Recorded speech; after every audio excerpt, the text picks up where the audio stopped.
15th, 18th of 2015, I emailed the Hamilton Police about a perjury case. I haven't heard nothing back yet. I believe that the courts are swamped and the police are under pressure not to have this. They don't arrest people. I've had it happen many times. I've been falsely arrested by them several times. But the budget should be reduced because they're not spending the money investigating crimes. They're spending the money covering up crimes. Okay, is that your presentation? Okay, thank you very much. I see if there's any questions around the table. Seeing none. Commissioner C. Motion received and referred to that. I would suggest that if you have a presentation, again, you could meet with the police services chair or any board member collectively, or even the deputies to have those discussions to resolve it, because this is really not the venue for that. But we'll certainly facilitate that dialogue for you. I filed a complaint against the chief because I told him about it, and the police services board said they didn't think about it. Okay, I'll talk to the chair and we'll see if there's an avenue that you can sit down and have that dialogue and sort those things out, okay? Thank you for coming forward. It's been moved and received. Moved by Councillor Ferguson, second by Councillor Parr. All those in favor? Any opposed? Carried. We have Joanna Bleeker, seconding Hamilton.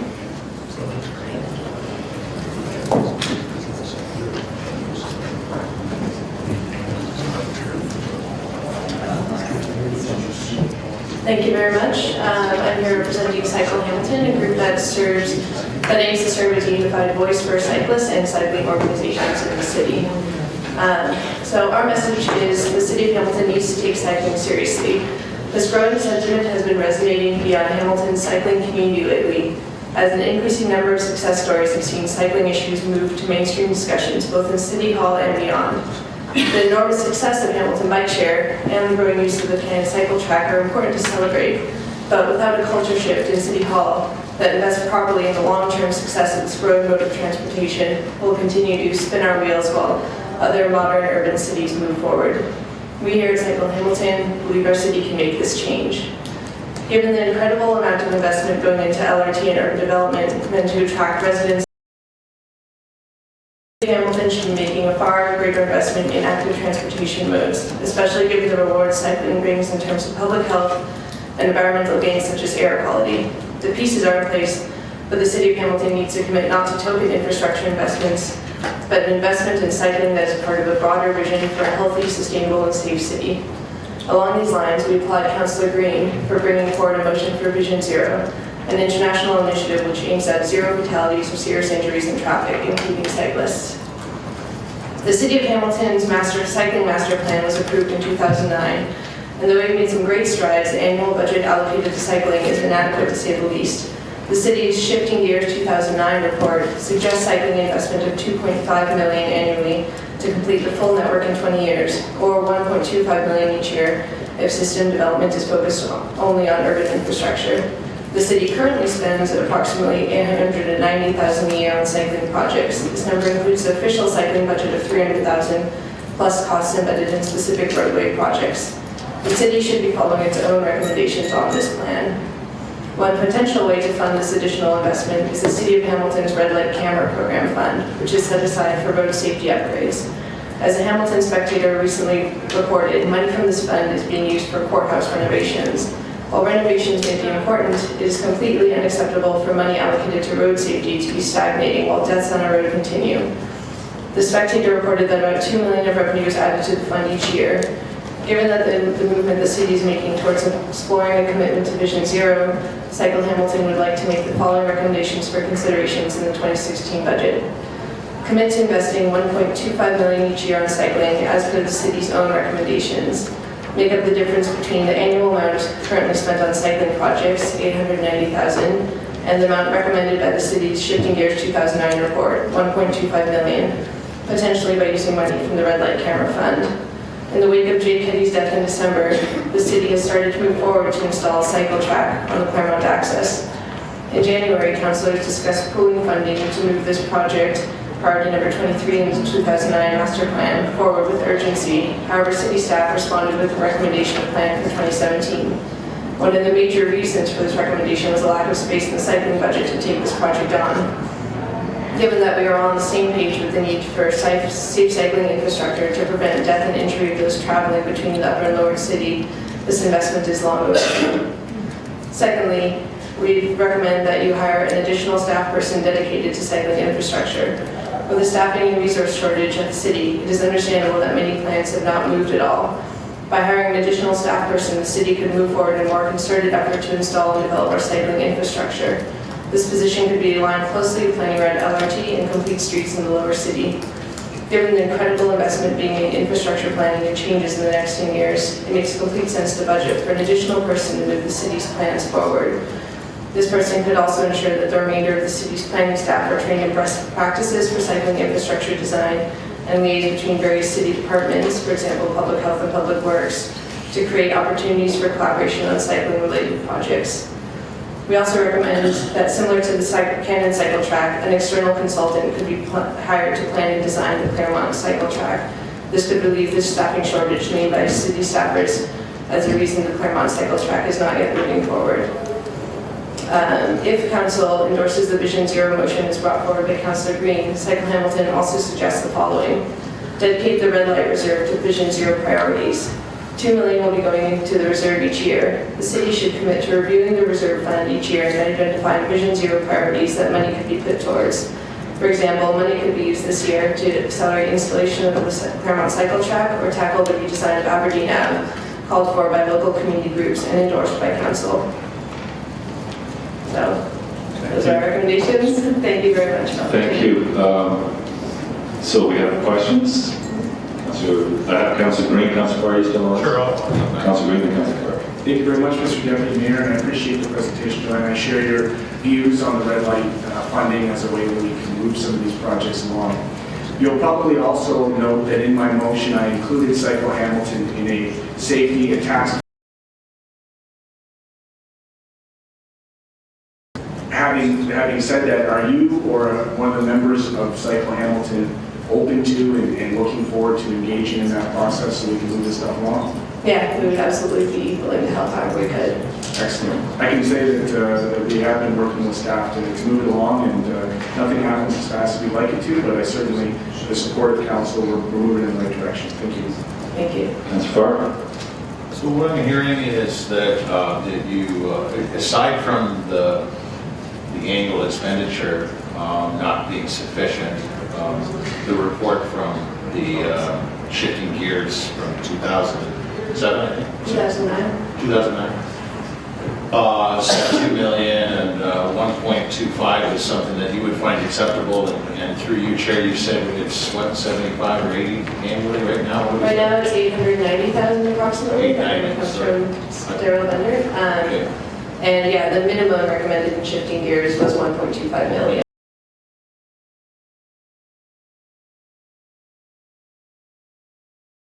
The rest of shifting gears, that network that was well contemplated, well debated, still something that's sufficient. Yeah, I mean, we would like to see it actually sort of happen. A lot of the recommendations, for example, the Claremont cycle track, were identified as priorities in that report, and there hasn't been much movement made towards them. So. And somewhat budget related, since you're here, and something I've been thinking about since Daryl last reported to us, which was in the budget meeting, through you, Chair. I'm very grateful for the Chair actually instigating the Claremont work. You've heard that it's going to take some time if we want to do it right. That may have something to do with the one FTE, and you're suggesting another full-time employee. But where can I go to look at other downhill public cycling separated infrastructure?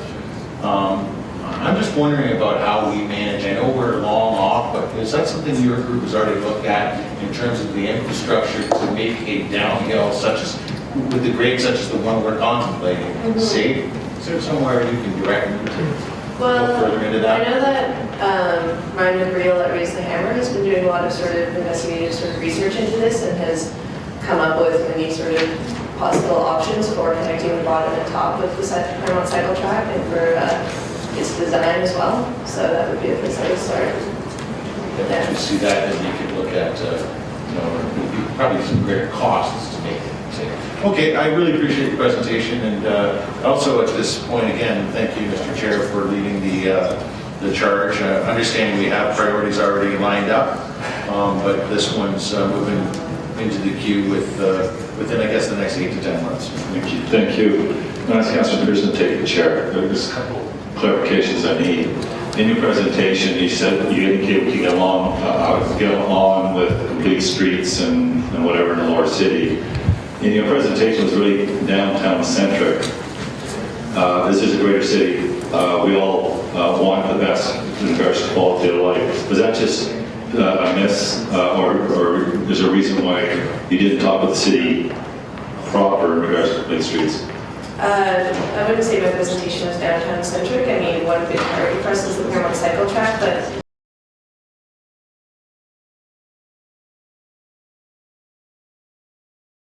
to sort of create a sort of minimum network. But the full investment of 2.5 million would be like the full city from what I understood from the report. Okay, and you also mentioned Aberdeen was approved by council. Where did you get that information? The motion to research redesign of Aberdeen was approved by council. To research it, yes. To research it, yes. So, just for clarification, because I thought you said it was approved, and I just want to make sure that's clear. The other thing I'm not sure you're aware of, but that stoplight revenue, dollars and generate the revenue, the actual workers, they're being pushed out of the courthouse. We need to find a new home. We need to find a home that's suitable for them. So that investment is actually to facilitate the people that provide the program. Did you know that? yeah, and the Spectator article mentioned that those renovations were considered an appropriate use of the funds, but we were saying that there are other uses of the funds that actually could result in lives being saved on our streets. Okay, I think the point I'm making is if you don't have the people doing the work to collect the money, then you're not going to have the money to make those investments. So we have to make sure we protect the people that are doing the collection. I understand. Thank you. Those are my questions, so I'll take the chair back. Any other questions? Receive. Move to receive by Councilor Farr, second by Councilor Green. All those in favor? Carried. Any opposed? Carried. Now we're to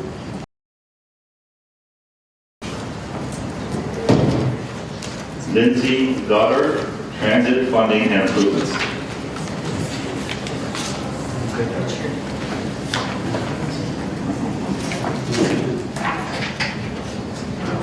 So it's Lindsay. Is Lindsay here? No. Okay, we'll come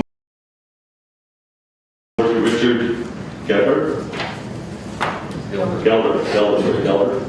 He's not here. Richard Gelder. We'll move on. Back as well. Patricia LaCara. Arts Advisory Commission, City of Richmond Fund.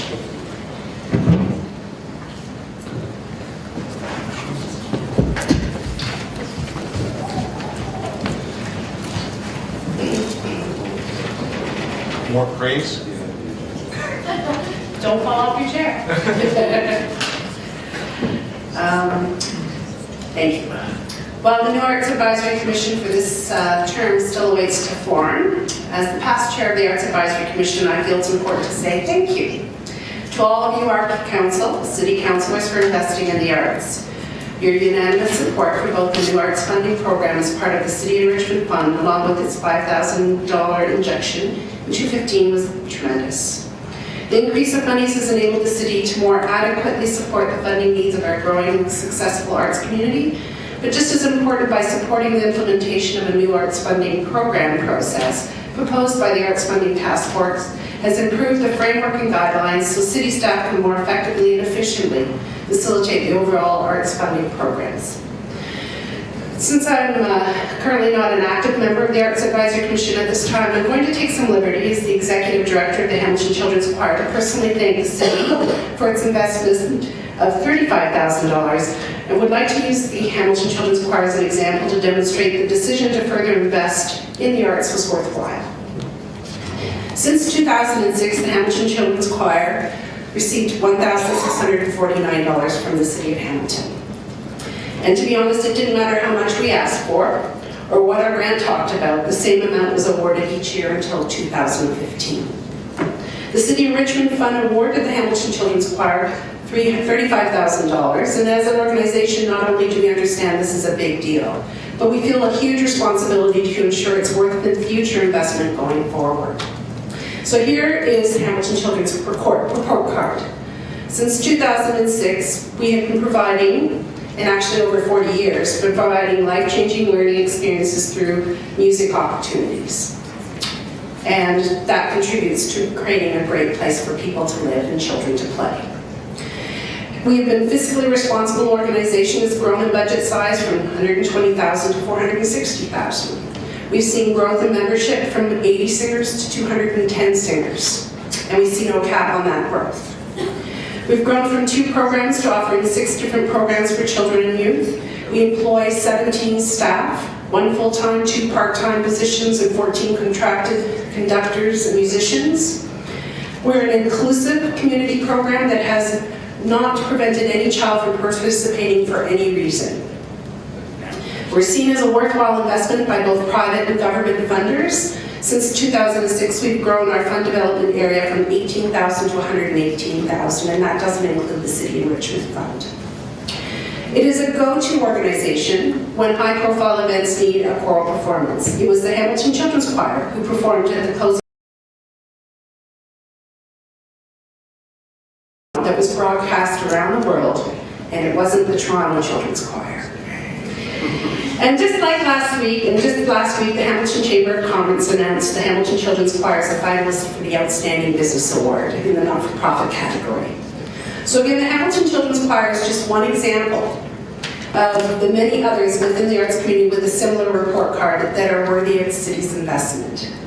Although a lot of success has been realized, there's still more work to do in the area of arts funding. The arts funding of $300,000 investment, as recommended by the Arts Funding Task Force for the 2016 year, will be critical to the arts community's future success.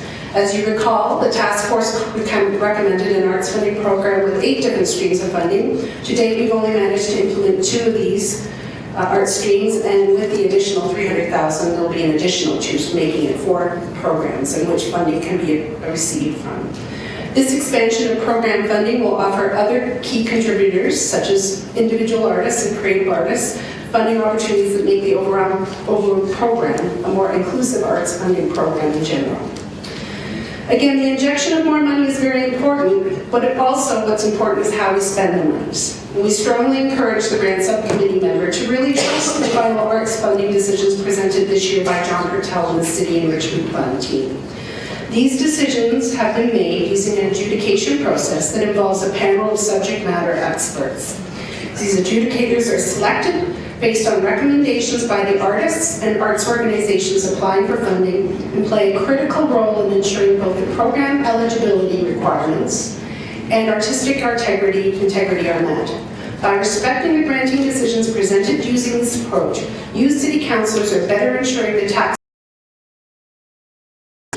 Also, it offers you a report card outlining why the investments are worthwhile, should at any time your constituencies challenge you about investing in the arts. Arts and culture still continues to play a major role in why the City of Hamilton is flourishing. The city's investment in new arts funding and program has played a major role in this. By adding an investment of $300,000 this year, you will be amazed at how the community will benefit as a whole. Again, we thank you, City Council, for your support, and we look forward to an even better arts funding program in the future. Thank you very much, Patricia. Any questions? Comments? Seeing none, move to receive. Moved by Councillor Partridge, second by Councillor Collins. All those in favor? Any opposed? Carried. Thank you. Should I try back? Just the other 2 arrived yet? We have Lindsay Bedard. One once. Not here yet? Till 6, okay, so we'll go back to 6. Thank you for that clarification. And we're moving on to Keaton Loomis, President of the Hamilton Chamber of Commerce. Yes?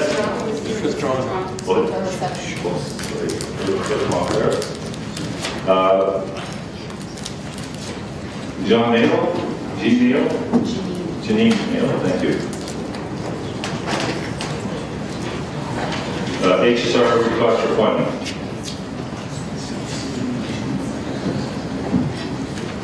Yes. Deputy Mayor, some of these people may be coming from work, so they may be a little bit late. We'll just make it happen. Yeah, that's why I'm not crossing them off. I just give them an opportunity when we go through the list. Policy done. Thank you very much for allowing me to address you. My remarks are predicated on concern, first of all, concern specifically the HSR request for the funding of 11 more buses. And my remarks are predicated on 3 important reports that were approved by council. First of all, the Rapid Ready, which you remember, I hope, and I hope that you have it close at hand at all times, a 5-year multimodal transportation plan approved by Hamilton City Council on February 2013. Prepare Hamilton line of funding requirements. The second important report is the pedestrian mobility plan, also approved in 2013, which aims to rebalance pedestrian and vehicle mobility on Hamilton streets needs, which also includes easy access to public transit. And the third is Hamilton's plan for an age-friendly city, adopted by Council in October 2016, which underlines the need to consider the needs of an increasing aging population when making policy decisions, and in particular to ensure that the city's transportation systems enable older people to participate in community life. Now,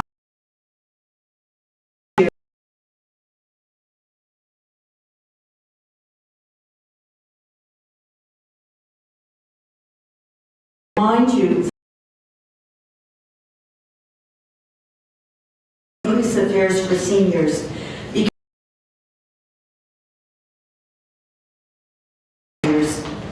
and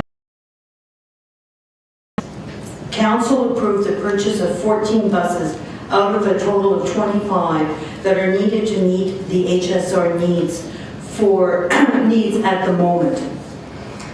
This year, HSR is requesting money to purchase the remaining 11 buses, and I'm here to underline the importance of approving this request.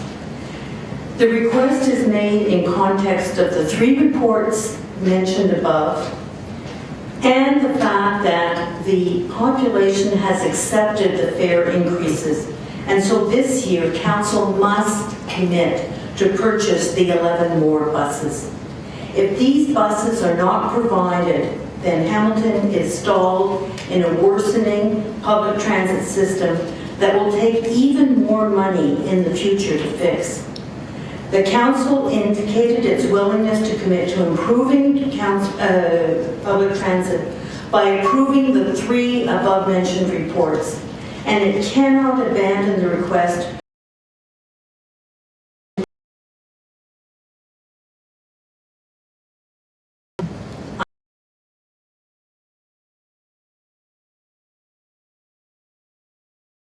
public interest these days connected to the buses, and that is the request, the $5 million request, in order to procure land and commence design work on the new maintenance storage facility. Now, you know, it sounds ridiculous that I'm here pleading for a maintenance storage facility, but it makes perfect sense, and unfortunately, most of the population, not most, I will take that back, some of the population is using this to make a joke. And it's not a joke, because I think that Mr. Dixon explained very clearly, I was at that meeting, when he explained the need for this second facility. And if you're going to have more buses,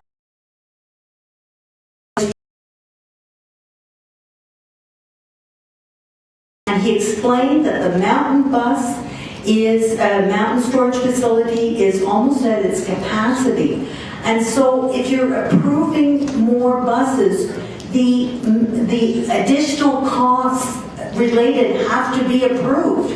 Otherwise, it's meaningless. And also, I think the other important point, which Mr. Dixon made, was that the storage facility is on the mountain. And it takes an hour each day, half an hour there and half an hour back, to bring, I would say, at least 50% of the fleet down to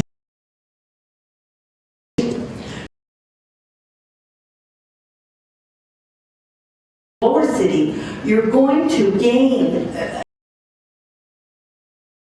your costs and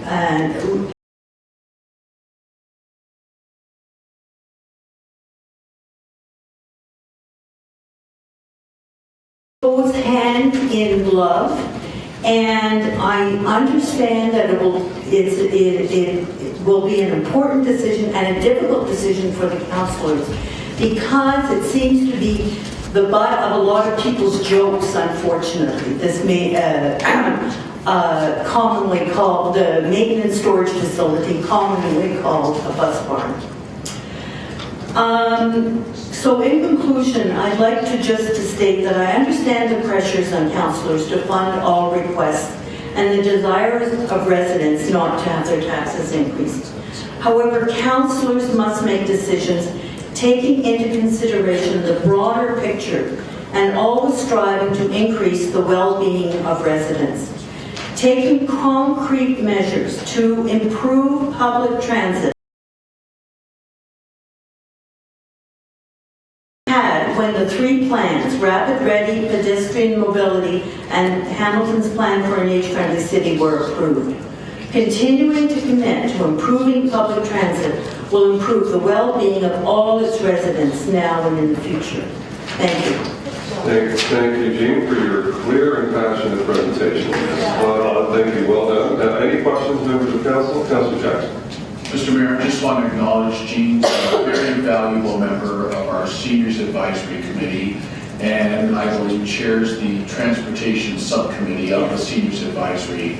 So this is not only one area of passion for her, but she's been over the last term of council and into this term a very valued member with her contribution. Thanks, Mr. Mayor. Any other questions for Jean? Thank you. Motion received, moved by Partridge. Board Director. Very well done, very well done. Councillor Whitehead. Thank you. Well done. We have Planning Research Council.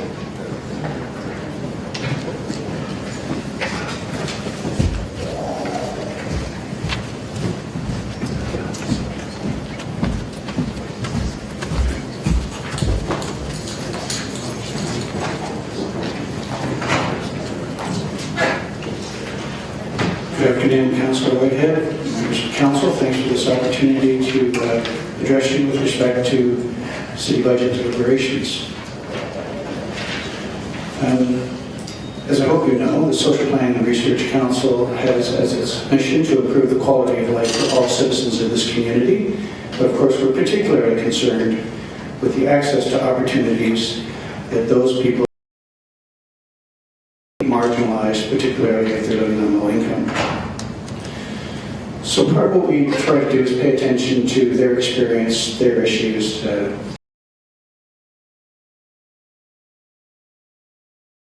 community a better place for everybody. We have been participating over the past few weeks in budget discussions with the federal government. Those discussions have been held locally, and we have done the same with the provincial government. So we're pleased to be a part of this municipal budget discussion. We're trying to echo the same themes in all of those presentations. We understand these budget discussions and your challenges in understanding and arriving at a budget for the city is a complex process. We also understand that the other levels of government have a different revenue stream to draw from. Largely income taxes, and that gives them the capacity to implement strategies that can improve our them to deal with many of the social programs that we have been advocating along with you. So, social development, poverty reduction strategies, income benefit programs in particular, the initiatives to create affordable housing across our community and in the communities around us.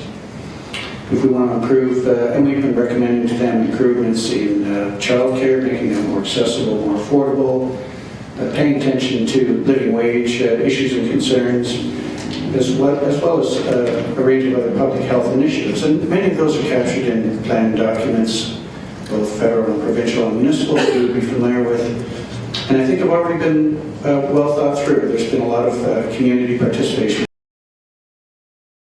resulted in good plans. Your task in particular is to make determinations about how to use revenue stream that you have available to you locally. That's predicated on property tax. What I'm going to do in this presentation, I hope to keep it short, is to really just draw your attention to a couple of items in particular that we would like to have you consider as priorities for increasing investment. And those two priority interests would and making the greater investments in supporting public transit and its development. We understand that property tax property tax is actually a progressive form of tax, but one of the reasons we would invite you to use more of your resources, the resources available to you to invest in creating affordable housing and public transit, is because those are investments that would be of greater value to low-income members of this community, whether they're disabled, not working, or working and earning low income. If they're paying property tax, and a greater portion of their income will be going to pay property tax than other high-income earners. So then, if low-income earners are paying a higher percentage of their income in property tax, maybe it makes sense to ensure that they're receiving somewhat disproportionate, larger benefits from the investments that are being made using property taxes.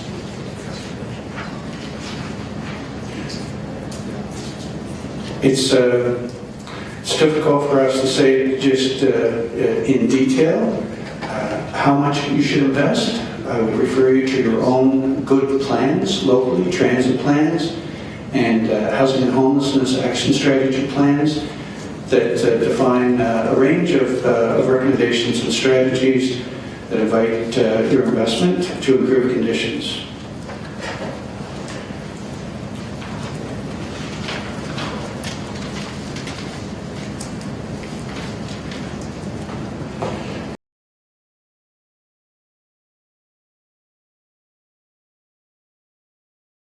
Is increasing transit fares as a way of addressing transit service. This is because transit fares have been increasing at a much more rapid rate than has the percentage of investment from property tax in transit services. So we think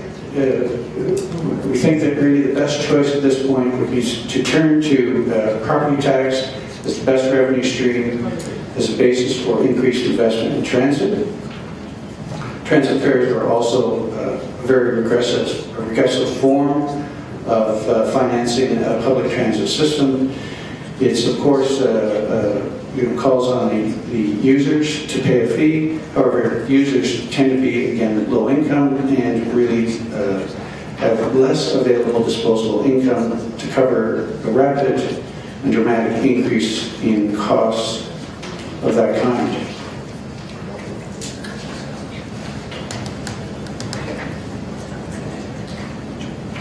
I think maybe the only other thing I'll say is about housing. We know that, again, low-income households pay a high proportion of their income towards shelter costs. This means that for the lowest income earners in this community, the lowest quarter of income earners are often found to be paying about 69% of their income on their housing costs alone. So that's that creates other risk conditions for them and their families living in this community. And so it's important for us to address that condition and take action to improve it. Now, again, we understand that the province and the federal government are in a better position, given their tax revenue sources, to address this, essentially a social program initiative. But we know that this community, this council has been making good efforts to work with the province and the federal government to arrange partnerships where all three are making good investments, combined investments in creating affordable housing. So we're encouraging you to redouble those efforts and follow through on those commitments. And partly because our own housing and homelessness action strategy, as you know, called for reducing the social housing waiting list by 50% by the year 2023. And we're not making progress at this point towards that target. We, in fact, appear to be losing ground in succeeding at that target. So again, there's another indication that a change in investment strategy is required. Don, you're past the 5 minutes. So. Okay, well, I think I've made my point on behalf of the Social Planning Council, so I'll thank you for your time, and if you have questions, I'll try to answer those. Thank you, Councilor. Mr. Chairman, thank you very much. And I'll tell you, based on your presentation, it's music to my ears. We're talking about progressive versus regressive forms of taxation and how it impacts some of those marginalized in our community. Just yesterday, we had Craig Foyle here speaking to our emergency community services. And to you, Mr. Chairman, in that presentation, which he will be presenting at the United Nations and did so 10 years ago, there was no real mention of that challenge municipalities are faced with, particularly when much of that challenge is directly correlated to the fact that we continue to marginalize, the most marginalized by regressive form of taxation at the general level. So through you, Mr. Chairman, to Don, if you can just elaborate on that specific aspect and how important it is, and that we reverse that regressive form of taxation. The fact that we're the only province or jurisdiction for the entire Western Democratic Hemisphere that actually has housing and social services on the backs of the general levy is a sad state of affairs that I hope through the United Nations presentation is exposed to a point that action is taken. So through you, Mr. Chairman, if you can elaborate on that, I'd greatly appreciate it, and perhaps in the layman's terms, because it seems as though the majority of the public just doesn't understand the challenges that we're faced with as it pertains to that issue. I like that question. I'm kind of disappointed Keenan Lewis isn't here, because I think Keenan and some of his colleagues would point out to us that really in the end there's only one taxpayer. So, you know, everybody who's paying taxes needs to pay attention to these issues and find out what would be the appropriate level of commitment of resources on their part through the tax system to attend to these really community interests. We're trying to pay attention to the well-being of, you know, our friends and family and the brothers and sisters and neighbors. So we all have a responsibility. You know, we also understand that really the greatest capacity to attend to the needs of disadvantaged members of our community is in those areas where we have generated wealth and prosperity. That gives us, in those places, I think, the greater capacity to attend to the needs of people who have been less successful or otherwise disadvantaged from conditions of health or whatever. So that's why I offered an indication that we have been speaking to the federal government and the provincial government in their budget consultations about the same issue, because we think they're in the best position to use a progressive taxation system to make the appropriate investments at the appropriate rate to improve conditions in our community. But really what we're saying by coming here today is that we're looking for all levels of government to do what they can to invest in solutions to these conditions. And you know, the thing about Hamilton is actually we kind of echo the compliments that you've been offered by others. I think Hamilton's actually a well-informed, a well-engaged community. They're well-informed and well-engaged because of your efforts, because of your deliberations, your all of us in a better position to understand what we can do locally and what we have to do across the province and across the country to improve conditions. So I think Hamilton's actually doing a pretty good job of that. With your support, you are making good investments. I think what we're offering at this point is you, along with other levels of government, need to continue that work and we think reinforce investment in a couple of social priorities so that we can do even better. And through you, Mr. Chairman, I think the commitment is here. The problem that we're faced with is ensuring that we're creating a foundation that's going to be sustainable. And at present, through you, Mr. Chairman, we're not creating a sustainable foundation because we're not in total control. And when 50% of our operating budget is out of our control, but yet we tax for it, and the general public believes that we do control it, it's a sad state of affairs, and it's a democratic deficiency that needs to be dealt with.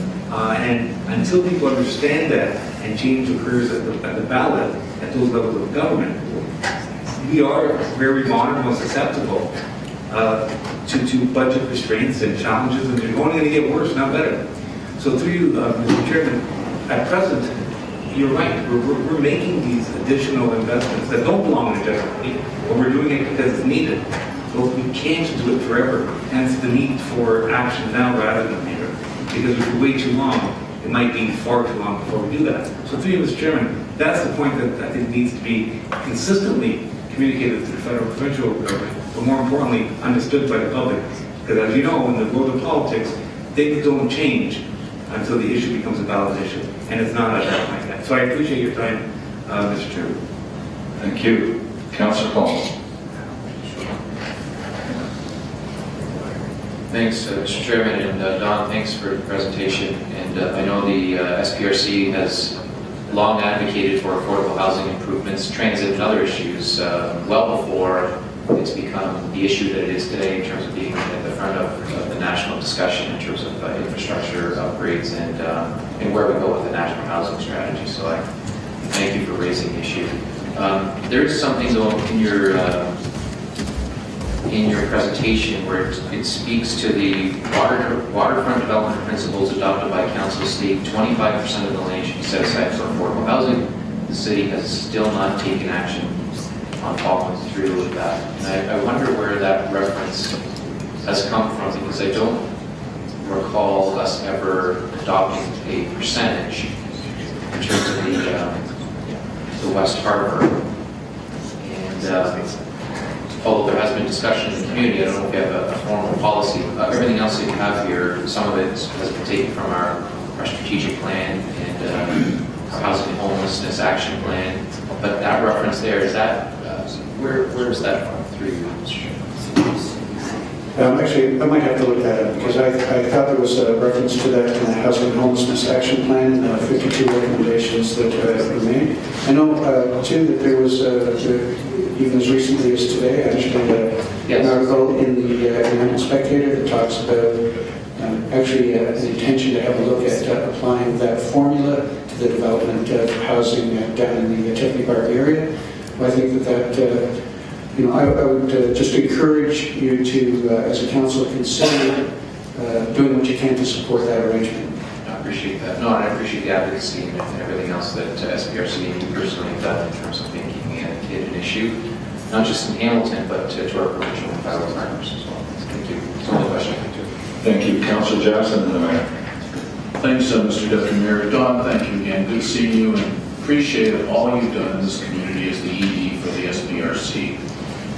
Two questions, Don.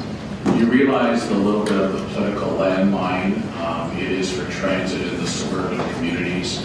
I've always said, as I did years ago after amalgamation with recreation, once the suburban communities wanted the additional rec centers, arenas, to just have their 20 or 30,000 people having to pay for that under the area rated model, that brought us into amalgamation and special consideration for the suburbs, Mr. Deputy Mayor, that once their community wanted the additional twin pad arena or rec center, suddenly they would say, gee, we would love for our 500,000 people to help pay for that instead of just the 20 or 30,000.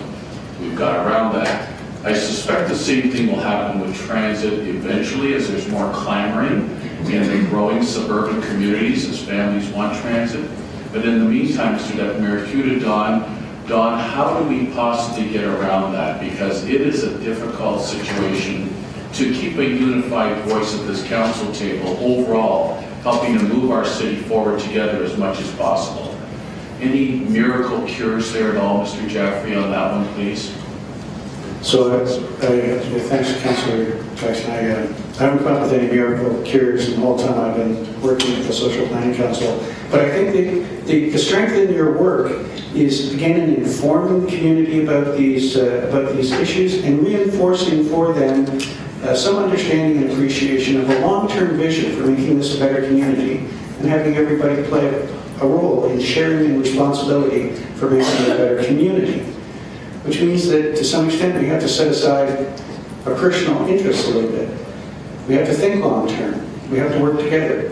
So we're trying to improve our environment, and that's not something that happens easily and happens locally, but by making these kinds of choices in public transit, we actually make a contribution to long-term improvements in our environment.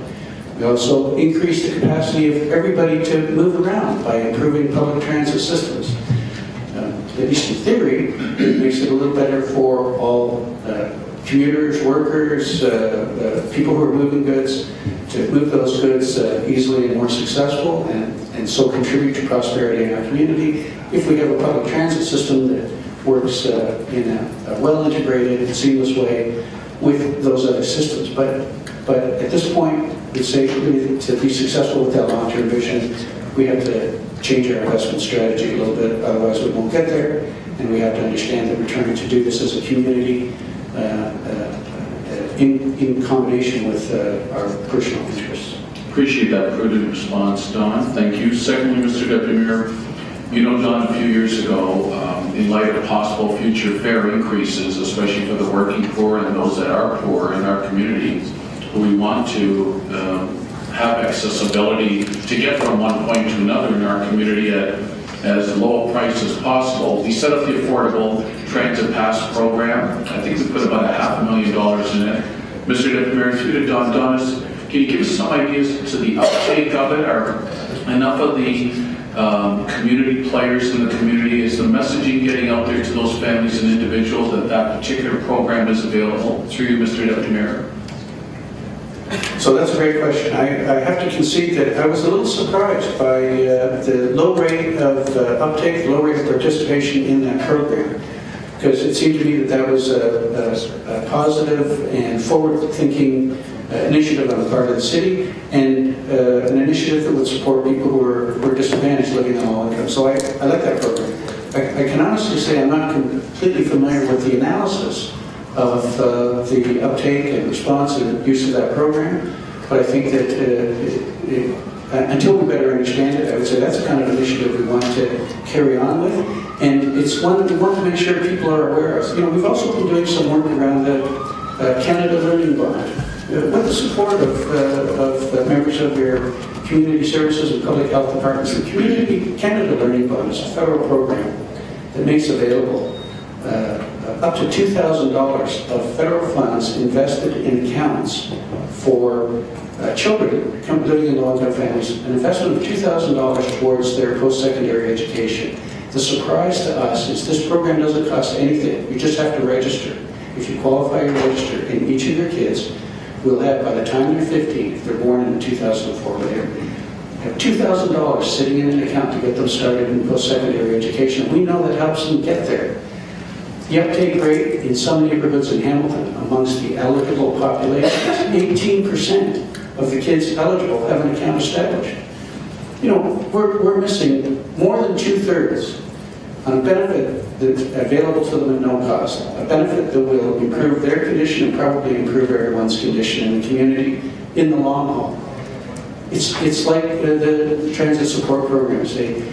This is a program, I wouldn't understand why people don't participate in that program other than they just don't know, or they have more immediate problems that are creating distraction, stress, and complicating their lives, and so they're really not able to go through the business of making the application, filling out the form, kind of going through a bit of a bureaucratic process to make sure that they legitimately qualify for a benefit. But when those benefits are there, and people know about them, I think we should expect that the participation rate would go up considerably. Don, thank you for that excellent answer. Not to add, Mr. Deputy Mayor, Don, to your very, very busy plate, but given how well networked you are within this building, I would humbly suggest maybe a future meeting with yourself and General Manager Joanne Creel and possibly our Director of HSR, Dave Dixon, to possibly understand a little more about that program, the eligibility, and that's why we set that aside as a council, knowing as we were trying to increase fares to put more money aside for more expansion of transit, there might be some left behind, and that's what that Affordable Pass program was all about. So I'll leave that thought with you, Don. That's helpful advice, thank you. Thank you, Don. Thanks, Mr. Deputy Mayor. Thank you, Mr. Mayor. Thank you, and so thank you for all your great work, Don, over the years. You've been a strong and enduring advocate for transit and helping those that are challenged to help themselves, and I think we're making some significant progress. So my one point was going to be on the transit affordability pass issue, and I think there's room for more education, I think, in terms of what's available. I think that's maybe a gap that we're not filling, maybe collectively as a community, that people could get more help if they knew or we promoted more the opportunity and accessibility to some of these programs that are already out there. But having said that, so there's room for optimism, though. I mean, I just spent a couple of days in Ottawa meeting with ministers and Prime Minister, and the infrastructure programs that they're talking about are going to be very significantly focused on state of good repair for social housing.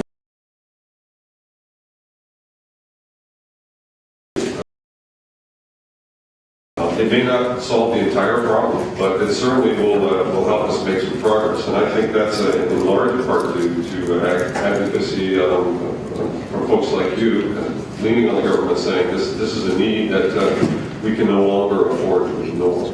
So I just want to thank you for your continued advocacy. And I'm very enthused about what I'm hearing in Ottawa and how they're going to evolve that program, and that it is going to be, in fact, them setting criteria and letting municipalities make their choices on what their highest priority needs are. And that's a real departure from where we've been. So I think there's lots of room for optimism that we're going to make some progress on the very things that you continue to advocate for. That's great. That's encouraging to hear. And part of the reason I'm here is so that you and others know you have support in this community to advance that agenda. Fantastic. Thank you. Thank you. I'm asking Mayor to take the chair for a moment. Don, always a pleasure, and all the work you do. A couple of questions, because you did talk about the federal and provincial. I sat on FSM for a number of years, and certainly it was deaf ears that we're speaking to when it came to providing or creating a national housing strategy. And of course, the recent cry from FCM is a national poverty strategy. So I'm not sure if you have affiliations as a social planning research council across the country. Because there's a little glimmer of hope with this new government and the verbiage, the narrative they're telling, whether we can persuade them to initiate those kind of actions in partnership with the municipalities across the country. Has the Social Planning Research Council advocated for that, those two levels of government? Yes, we have. In fact, as a part of our work through the last federal election campaign, we worked with social planning councils right across Canada to develop a series of issue papers, 14 issue papers to be exact, on social development issues that were a matter of federal concern, and we worked together with other social planning councils to establish for the federal government now, all candidates during the election, that communities right across Canada are concerned with these social issues as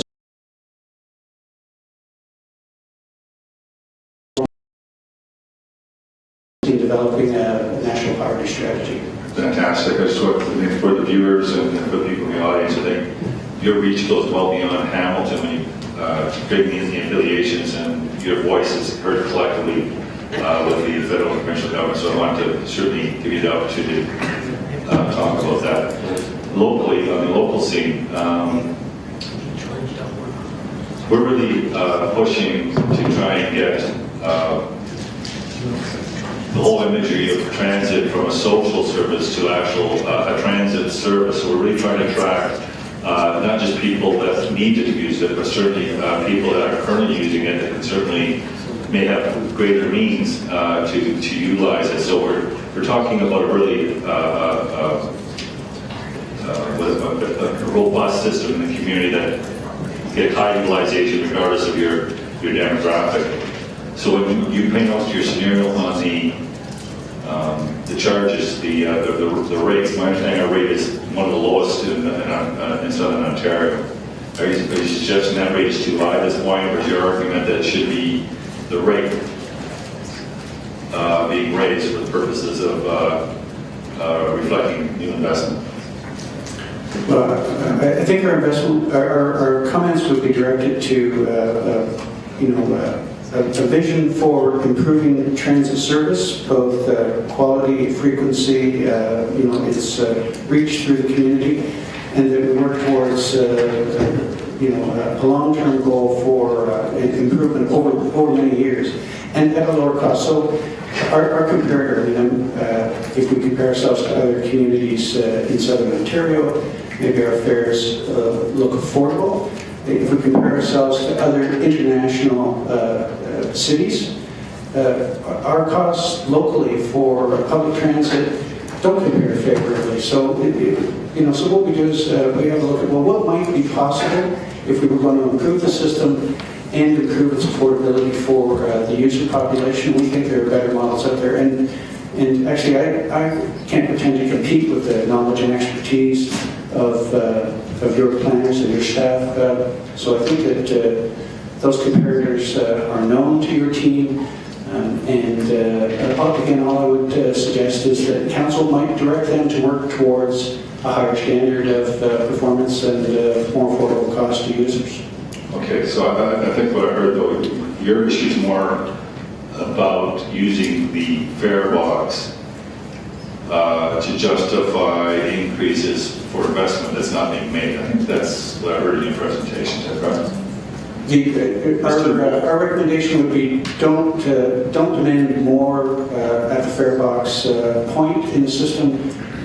Invest more through tax revenue available to the city. Which is a great segue to my next question. I've already publicly stated this. There's many seniors that speak the same with the village, and they talk about taxes and the high taxes, and they're on limited incomes. A lot of them they're not indexed.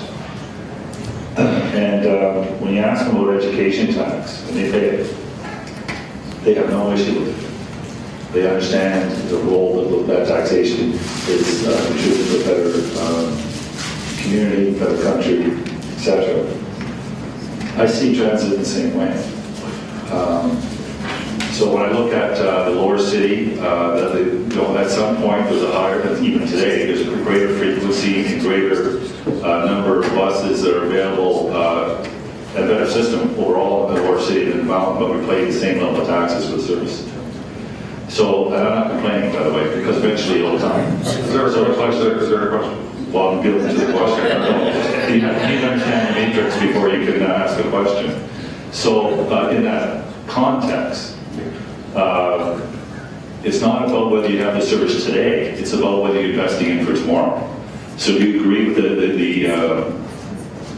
the premise that our transportation should be treated as like education, and that everyone should be contributing equally to that service?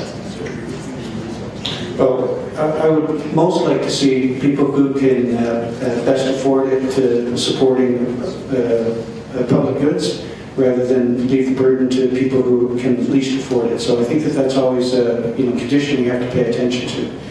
But I agree with you. I think public transit qualifies as a public good, and everybody should find a sense of responsibility to ensuring that we have the best public transit system available to meet our community's needs to be prosperous and successful.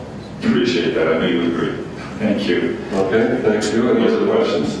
Those are my questions. I'll take the chair. Right, so I've got the chair. So any other questions? Hearing none. Motion received. Moved by Clark, seconded by Vanderbeek. All in favor? Carried. Thank you. Chair, back to you. Thank you. We now have Denise Arkel, Neighbor to Neighbor Center Public Health Services, Healthy Living Division, Enhancement for Chronic Disease and Injury Prevention. Come on down, Denise.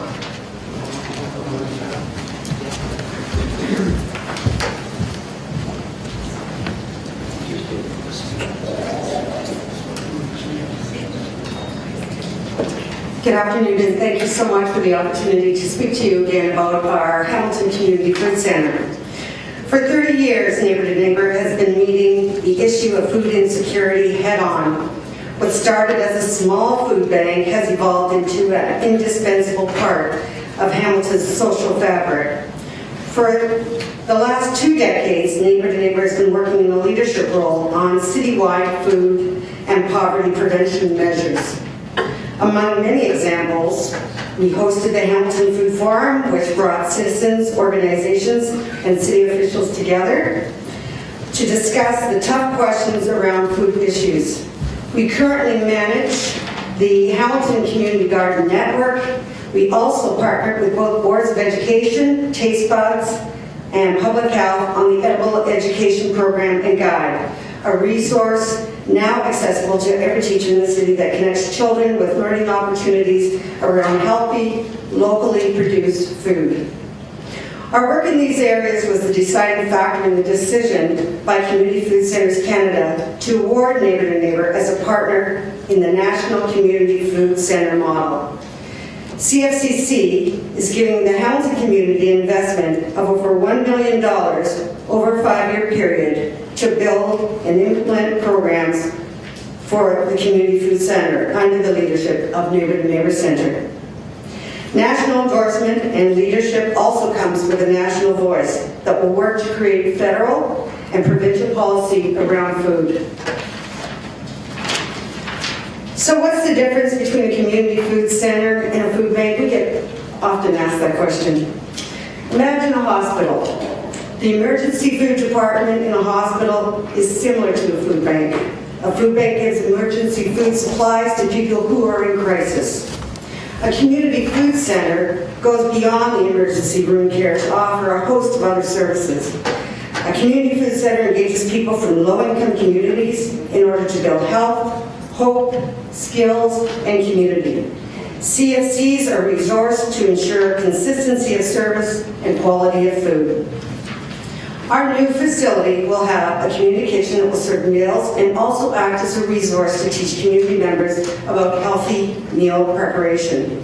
A community garden that will yield fresh produce, along with the 21 other locations we have across Hamilton Mountain. After-school sessions at some camps for children and youth. Affordable fresh food markets. A community bake oven that will serve as a hub for social events and gatherings. Community advocacy offices, connecting people with tools and skills to have a voice on the issues affecting them most, such as housing and social assistance. Now, many food banks and other organizations have some elements of what happens at a CFC within them. Some may have a garden, some may have a community kitchen, but the majority do not, or if they do, they don't have all of the elements of a community food center under one roof. Having that critical mass under one roof with a frugal but stable budget and staff with accountable systems and policies is key. In a sector which is always running just to keep up to the demand, we at Neighbor to Neighbor believe it's imperative to set standards, conduct rigorous evaluations, and to impose measurements in order to truly analyze the effects we are having on the sector we are serving. In fact, Population Health Research Institute has invested in this project and will be a key partner. So another question we're often asked is, what about other community organizations? And we would like to say that as the movement, Hamilton here adopted a great food charter, as the movement towards a more secure, sustainable, and affordable food system progresses, we do expect other groups to move forward with similar missions and values. However, the proven results from top-down investment with the national model means other groups will have Neighbor to Neighbor as a resource in shaping their own programs and finding partnerships. Will serve as a guide and a model in this city.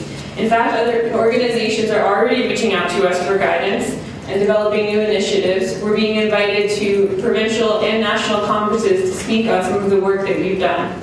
So, how does this align with the City of Hamilton? Why are we coming to speak to you? We're really excited that the food charter was adopted a few years back and that the food strategy is moving forward and still is yet to come with the city. We really strongly believe that that food strategy, you're going to need community partners to make it happen. And we see ourselves, given all of the roles that we've played to date, as a flagship partner to have success in implementing that food strategy that comes forward. Our programs, based on what we've heard, align with the strategies proposed by initiatives such as the food summits that were hosted by the city, the food strategy consultations that have happened, public health services staff, and the neighborhood action strategies across the city.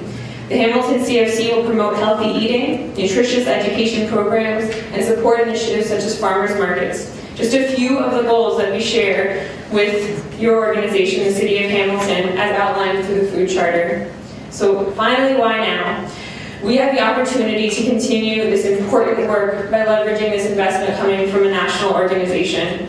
The City Food Strategy Consultation, as I mentioned, with the Food Summit, has shown that our community supports this direction. Great groups like the Social Planning and Research Council have brought people like the leader of this Community Food Center movement into this city, showing their initiative. There are councils such as the Community Food Security Stakeholder Committee. Unfortunately, it's in a transition period right now, so no one can represent them here today, but Neighbors to Neighbors staff have always sat around that table pushing forward food initiatives, and this was a key initiative that they supported.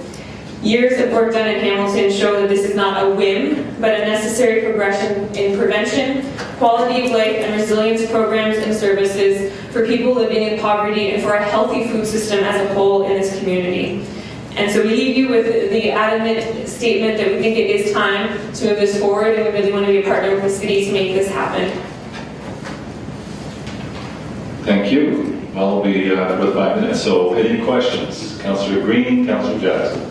Thank you very much, Mr. Chair. I know we had a great conversation last time on the value of this program, and having grown up in the community, I can say that there's a lot of hidden poverty on the mountain, and food security is as much of an issue up there as it certainly is in our community. So leveraging, in a budget context, leveraging the partnership that you've garnered over the 5 years, what other potential partnerships have you leveraged at either the provincial or the federal levels of government, or perhaps through philanthropic agencies that might be able to partner up together? The best kind of cost dollar value for our tax dollar. Through the chair, we haven't been sitting idle. We've met with several corporations throughout the city, the United Way, the Hamilton Community Foundation. We've been investigating provincial grants, but as you know, until there's a food policy on a provincial level, funding does not flow down very easily into the city's coffers. So there's no rock unturned at this point. We're not just looking at you to support. We also are prepared to raise another additional $200,000 a year. And so we do have a strategy moving forward in that area. So I guess it's fair to say that given the full scope of the program, we're looking at trying to bring equal partners to the table to be able to provide sustainability to unlock the $1 million 5-year investment from the city. That's correct. Okay. I appreciate that. Those are my questions for you. Jackson. Thanks, Mr. Deputy Mayor. Claire and Denise, good to see you again. Thanks for refreshing our memory and bringing us up to date from when you were here last year. How many cities in the country have been awarded this national CFC campaign? Mr. Deputy Mayor, through you. Yeah, through Mr. Chair, we're going to be the 8th in the country. That's an amazing feat, so congratulations to Neighbor for putting our city on the map that way. Ralston neighborhood in Councillor Whitehead's area, I understand, not only for the mountain but across the city, one of the poorer neighborhoods. Mr. Deputy Mayor, through you to Denise or Claire, in terms of that particular location, and I think that small type plaza, if I've driven past it off of Lime Ridge Road there, maybe some comment on that, please? That's too wide. The Ralston neighborhood is actually the only neighborhood that's been identified, the Neighborhood Action Strategies Initiative. It's the only neighborhood that's been identified on the Hamilton Mountain, thanks to a great amount of research done by the Social Planning and Research Council to demonstrate that there's a lot of need up there. But I really want to reiterate how much effort we've put into citywide networking. and in terms of food issues in this city. Because I think that that's something, there is going to be that base location where we're hosting programs in the Lime Ridge, it's 310 Lime Ridge Road West specifically. It's borders along Westmount Secondary School. We've met with their team, very interested in growing produce. The Ralston Neighborhood Planning Team has highly endorsed this initiative with a series of quotes, and it's in their neighborhood action plan, which will be coming forward. And in addition, we've got a number of the Terryberry Library is on board and been communicating with us. Everyone in that area is very, very interested. Excellent, Claire. Just walk us through, Claire, Denise. So if the CFC is up and running, so families, individuals will go there to get training, teaching, how to properly, nutritiously feed their families without lining up as they would regularly do at a food bank for an emergency amount of food to get through that day or week. Mr. Deputy Mayor, through you just for a further explanation. Fantastic question. Yes, it sounds like you have a great grasp on what this space is meant to look like. A good way to compare it in terms of the feeling we'd like to provide in this space is just like a library or a recreation center, although it is definitively geared towards the families and the communities on low income. But it's used to promote things like this edible education guide that we referred to. That's a guide that any teacher in the city can access so that their kids can get out to farms, they can get in-class field trips, in-class presentations, anything that they can to enhance the knowledge our community has about food in line with that food charter and hopefully that food strategy. Someone has to blaze the trail here. Some of these food conversations going on in the city, and we've spent a lot of time on the ground doing that. And I think not only will that be that vibe, they'll be learning in the kitchen, they'll be growing food, they'll be gaining connections, and they'll be learning to advocate for some of, as the councillors have mentioned today, some of those provincial and national things that we need to move forward here. Great answer, Claire. Can you, Mr. Deputy Mayor, through to Denise or Claire, can you allay any possible fears of the for-profit supermarkets across our city, that this will not be at all in competition with them, and maybe, I don't know if you've been successful in maybe securing their participation as well, through you, Mr. Deputy Mayor? Yes, through the chair. We have had preliminary discussions with a corporation that is widely known in Hamilton. They've expressed some interest, but we're in the beginning of that conversation. So, and there was no discussion about fear of competition. Good. Last question, Mr. Deputy Mayor. So if I recall from your budget request, Denise, it was for $200,000 a year for 5 years from the city. You know the pressures we're under, your citizens, taxpayers as well.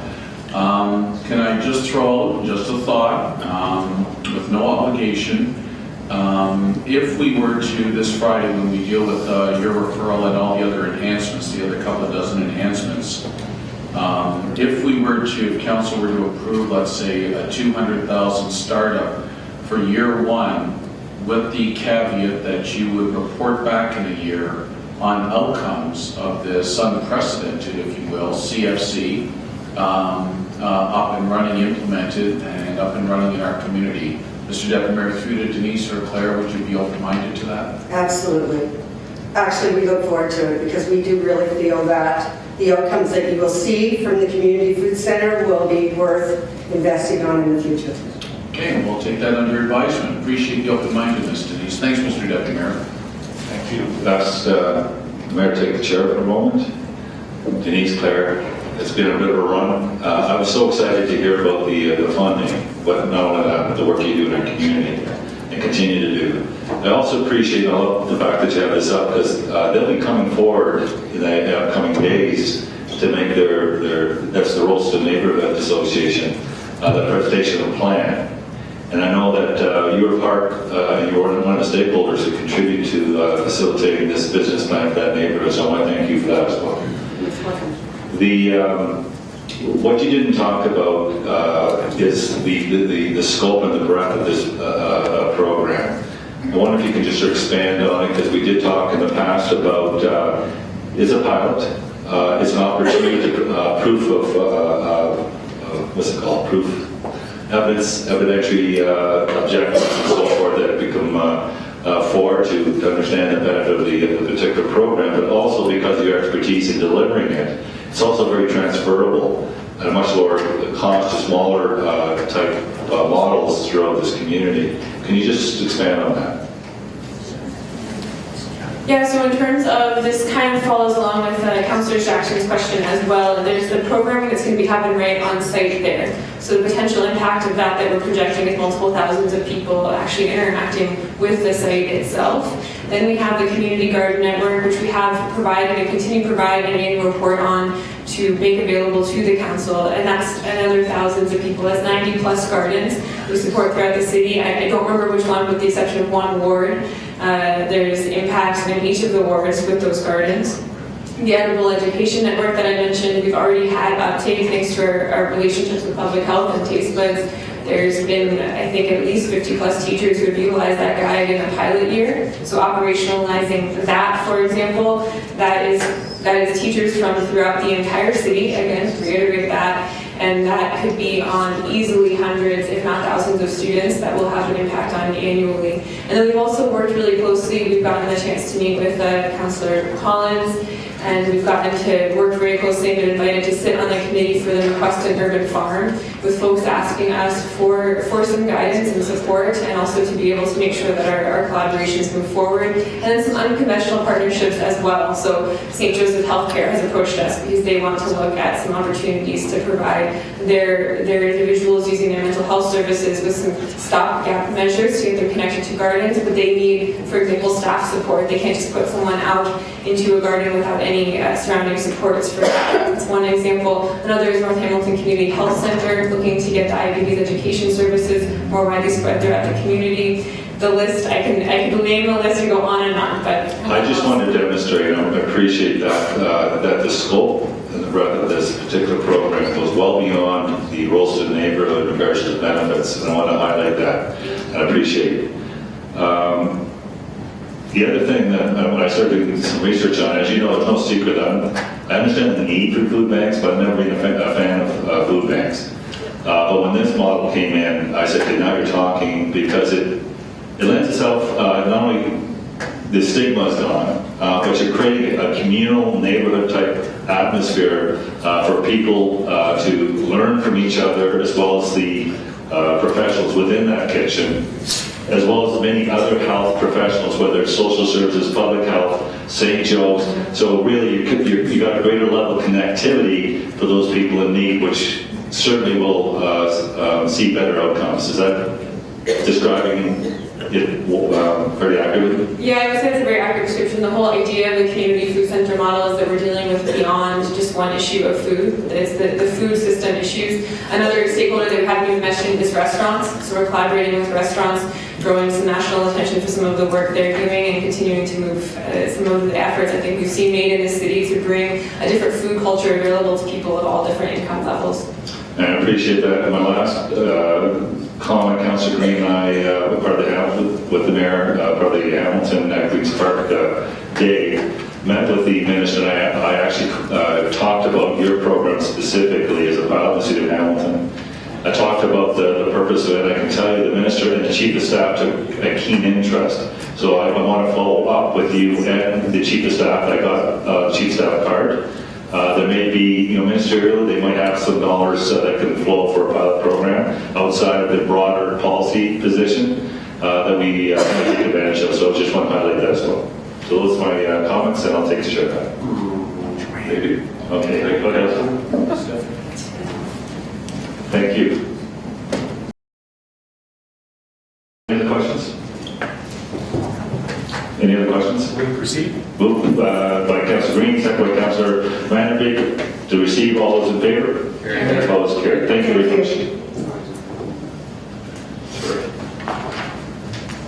So now we have Liz Don McLean. We know he's here. We always look forward to Don.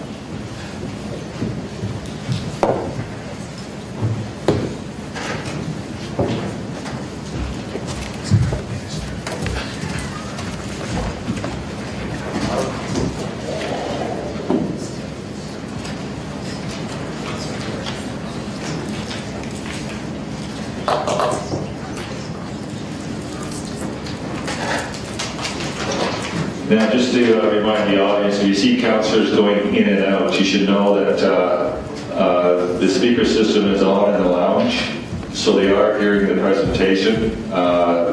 So just be aware of that.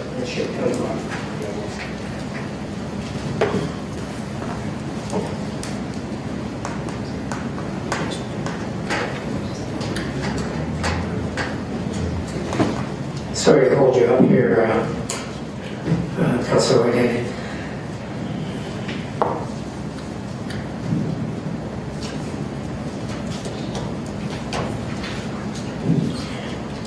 Thank you for the opportunity to speak here today. As you know, my concerns have been largely around climate change and what we've seen in the last couple of months with the Paris Accord is that this seems to now be confirmed as a world issue. And I think it's one of the things that we need to, as a city, look at what role we're going to play in the necessary steps. And I know there's some work going on with the city manager to look at how to address climate within the city. One of the things that we might consider is having a climate change filter on city decisions, and we've done this filtering in other aspects before. So I want to particularly talk about something which is key to addressing climate change in Hamilton, and once again, that's transit. This is an update on a table that I presented a couple of years ago, comparing our transit growth in Hamilton with comparative municipalities in Ontario. Once again, we are far, far below those of other municipalities. St. Catharines, just down the road, has been losing population, but is seeing dramatic increases in transit use compared to us. This is over close to a decade now, 2006 to 2014. Brampton has doubled its, Waterloo has increased dramatically, and so on. So we need to look at why we are not succeeding in this in the way that our other municipalities in Ontario are. You remember this slide from Mr. Dixon's presentation on February 1st, and I've underlined one of the lines in there. We have the lowest average municipal contribution increase per year. That is certainly at the heart of the problem that we have in terms of increasing our ridership in Hamilton. Hamiltonians, I don't think, are likely any different than the citizens and residents of other communities in this province. But for some reason, they don't take transit, and they're not moving to transit nearly as rapidly as other municipalities. And I think that's probably at the center of it. So I want to talk a little bit about that, and in terms of how we might change that. And I know you've had presentations here today asking for money, and the chair has said, where's the money supposed to come from? So I want to talk to that a little bit as well. I've done a little looking at, Councillor Green raised back on February 1st the issue of the use of the levy for transit versus roads. And we've seen some fairly dramatic changes. In the last term of council, there was a significant increase in the amount of money being allocated in the capital budget to the roads, road facilities. There has You've seen from 2011 to 2016 an increase of $15 million in the levy use for roads, no increase at all for transit, and no increase immediately contemplated because we've already completed the capital budget. We're now into the operating budget, although some of the issues that are in front of you are really capital budget issues. In that period, registered vehicles in Ontario up over 20%. We're seeing more and more cars on the road. We're seeing more and more use in those directions, but we're not taking any more revenue from that source. Councillor Green suggested the idea of a vehicle registration fee, which we do not have at this point the opportunity to do, but the City of Toronto does, and I would expect that the provincial government may be amenable to request in those directions, because it's also recognized that we need to address climate change and that transportation is at the center of that problem in Ontario. Again, this is a reflection of that in another slide from the 2015 tax-supported capital budget that I happen to have in my files. Again, showing a big increase in the amount of money being put towards roads, a significant part of that for new roads, but again, there was no increase for the capital budget for transit, and we're now dealing with two major capital budget issues in front of the council as deferred items. One being the $7 million for buses that, surprisingly or not, the province didn't decide to pay for, and the other being first step towards expanding our facilities for storage of buses and maintenance of buses. So the minimum requirement, as far as I would suggest at this point, is you need to support the funding requested by HSR for buses and for the initial work on the maintenance and storage facility. I'm not sure about the storage facility and the price tag on it. I think we need to do some refining on that. I noticed that in the development charges study in 2014, there was a price tag put on the storage facility. It was $60 million, which is quite a bit different than some of the numbers I've been hearing. So that's something that I think we need to have a look at. But clearly we are going to need more space to accommodate the growth that's required both for population growth and for improving transit over the next decade as part of, over the next 8 years, 9 years now, as part of the 10-year transit strategy. How to pay for these things. So one of the opportunities that's been presented to us in the last couple of months is the provincial government has amended the Development Charges Act. It has approved that in early December, and it has made some significant changes that will allow us to draw more dollars from development charges into the transit funding. First of all, it has eliminated the automatic 10% deduction. And you remember, if those of you who are familiar with development charges, that in the previous legislation, transit and many other of these so-called soft services, there was an automatic 10% deduction on the actual need that the municipality had. Secondly, and probably much more significantly, the maximum is no longer limited by existing service levels. If we want to improve transit, we want to expand the number of people who are using it, we want to increase the ridership, the development charges legislation no longer stands as an obstacle to that. So for those two reasons, you need to talk to your staff about looking into the reopening of the development charges bylaw so that we can take advantage of these two things. Just with respect to that second aspect, the service levels aspect, that $60 million I mentioned for the bus barn facility that was in the development charges study in 2016, at the end of the calculations, we were eligible for less than $4 million of that from development charges. But that is all growth related. And it all should be available to us through development charges. And I don't know the details in terms of how staff reached those numbers. Those are done in but there's clearly an opportunity to significantly increase the dollars. The other thing that's been added to the development charges legislation is the encouragement, formal encouragement of the provincial government to consider variable development charges. We've had a bit of discussion about that in Hamilton, but we haven't moved forward on it. They are a very good way to discourage sprawl development and encourage densification, and to try and start recouping some of the monies that we're giving away in exemptions at this point. So on an average over the last number of years, we've been losing $16 million a year because of exemptions in our development charges bylaw. Some of those exemptions make some sense. We have an exemption, for example, for the downtown. It doesn't cost nearly as much to service development in the old city within the build boundary as it does out in the greenfields. But we have a one fee covers everything, and as a result, we subsidize the growth in the greenfield areas and we penalize the growth in the older part of the city. We've tried to get around that by exempting it in the downtown. In 2014, that cost us $11 million. All of that money has to come out of the levy.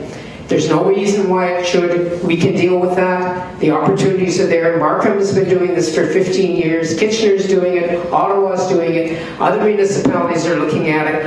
We need to move in those directions, and reopening the development charges bylaw is a pot of money that you need to be paying some attention to.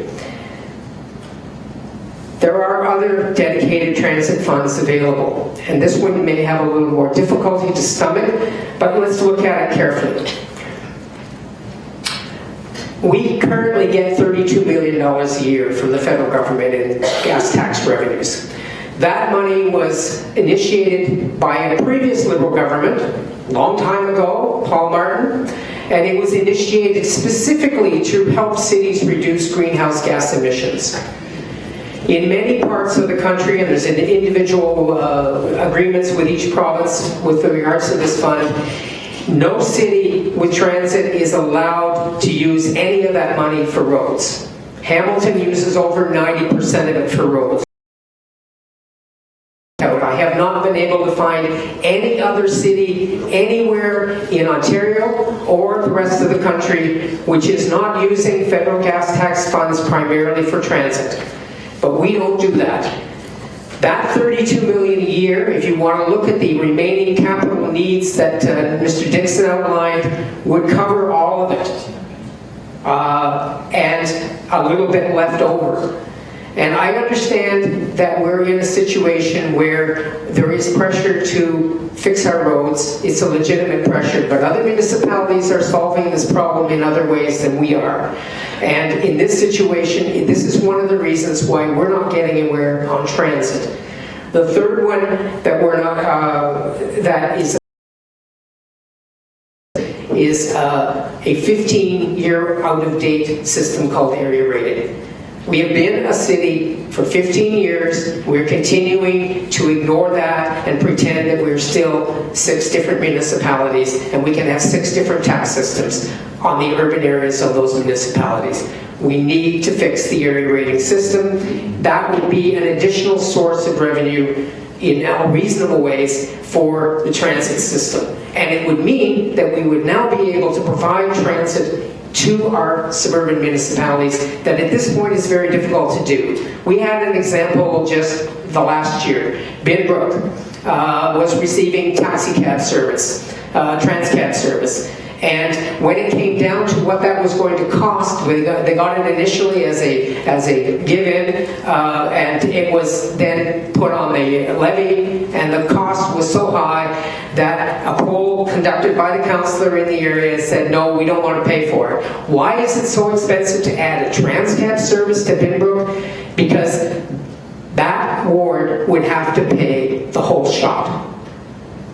We don't operate like a whole city. We operate like 6 former municipalities. We need to stop doing that. If we were doing that on the basis of the whole city, that process would have been in place. We'd probably have a bus out to Binbrook, which we're going to need anyway, or you're going to have massive pressure to turn Highway 56 into another 4-lane or 6-lane route. And that's going to cost you a lot more. So there is money available. We need to take advantage of it, and we need to move towards a much better transit system, both for the reasons that Don Jaffrey very eloquently presented, both for the reasons that David Dixon presented eloquently to you a week ago, and I would argue particularly because this is the main thing, the most straightforward and simple thing that Hamilton can do to make a contribution to a very difficult task facing Canada and the world to address climate change. So I'll stop there, and I'm open for any questions you have. Thanks. I have myself on the speakers list, but I'll recognize the other councillors first. Councillor Jackson. Thanks, Mr. Deputy Mayor. Thank you, Don. Don, I just want to pick up on what I asked Don Jeffrey and pick up on your point, and I'll never speak for my suburban colleagues. They've got unique situations in their area. But as you heard me, I'm sure you were in the gallery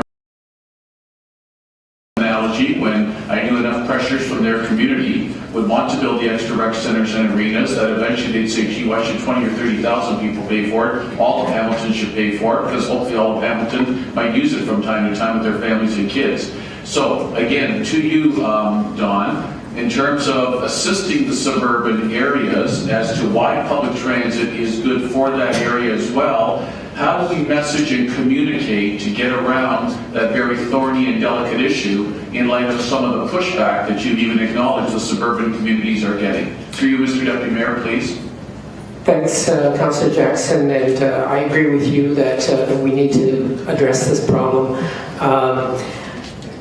Again, I think what Mr. Jaffrey stated is that there is a lack of information about this. I find people are surprised. They don't notice that the taxes in Dundas or Ancaster or Stony Creek, where I live, are lower than they are in other parts of the city because we're paying a third of the rate on transit that other municipalities are paying, other parts of the municipality are paying. And those folks are also the ones who are quite loud to say, we have lousy transit service, and they do.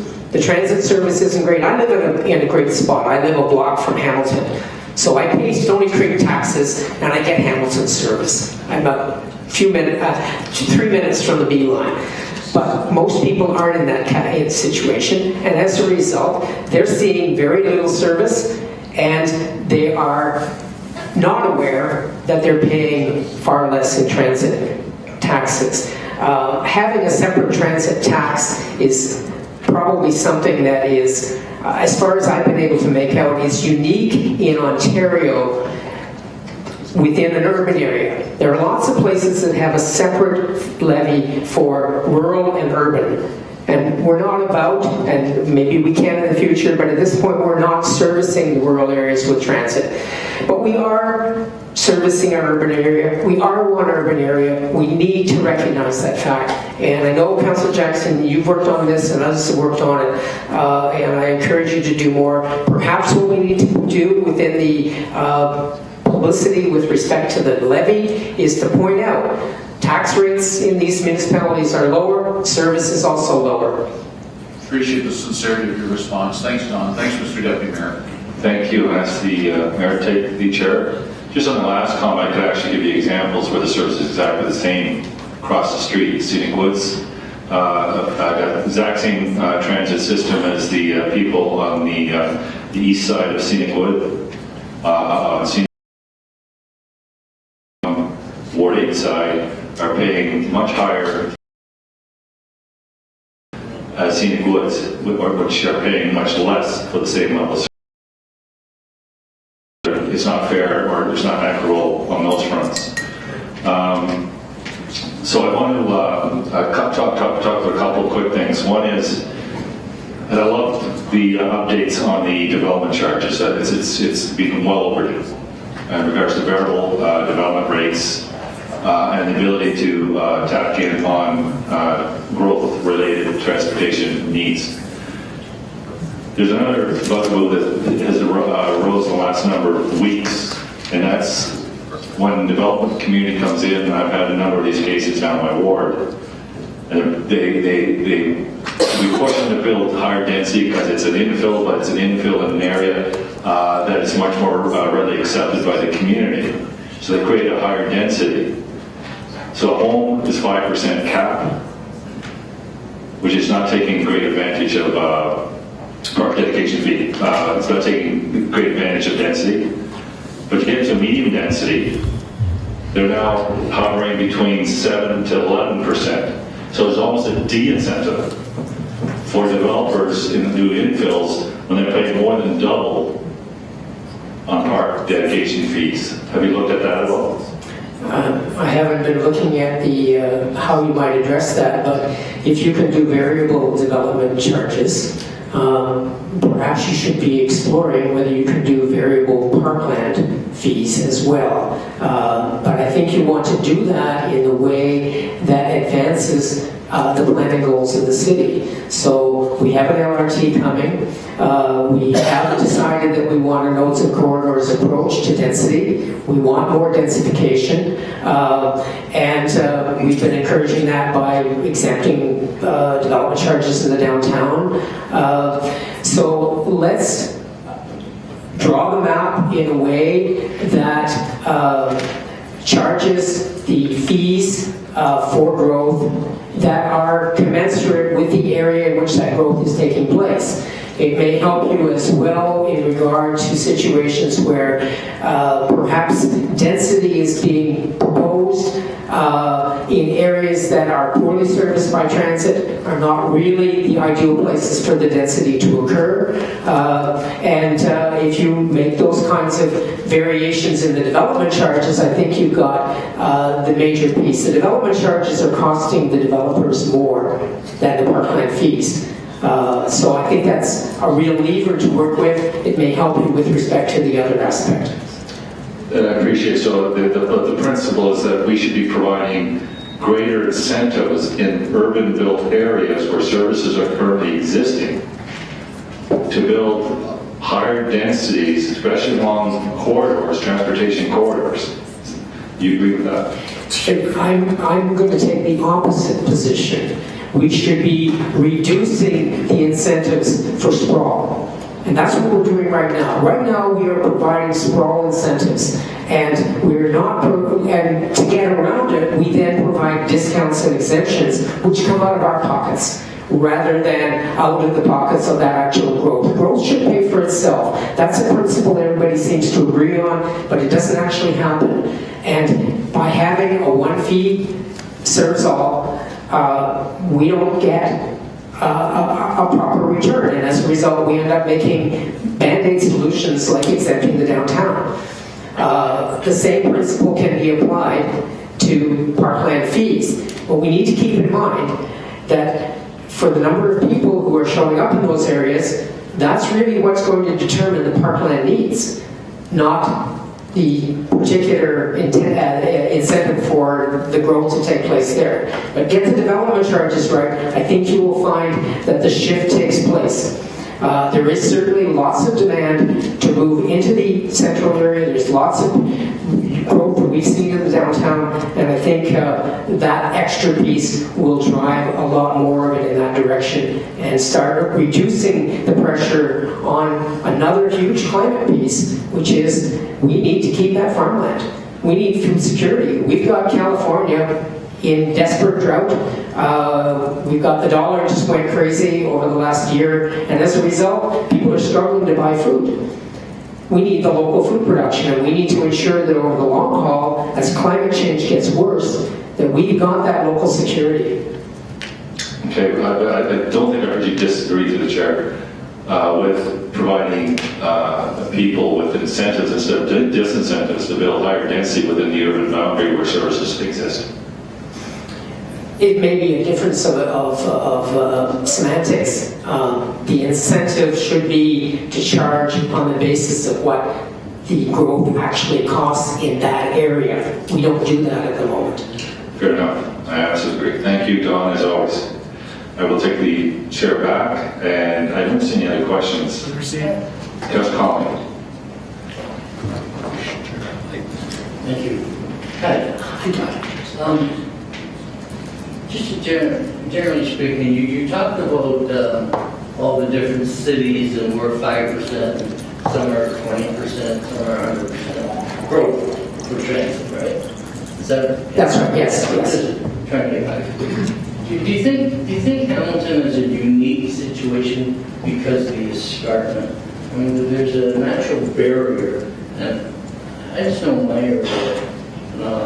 on the mountain part of it, people see it as a big barrier to transit, and they take cars.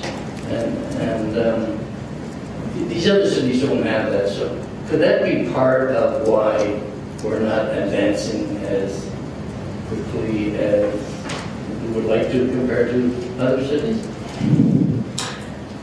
That's an interesting question, Councillor Connolly.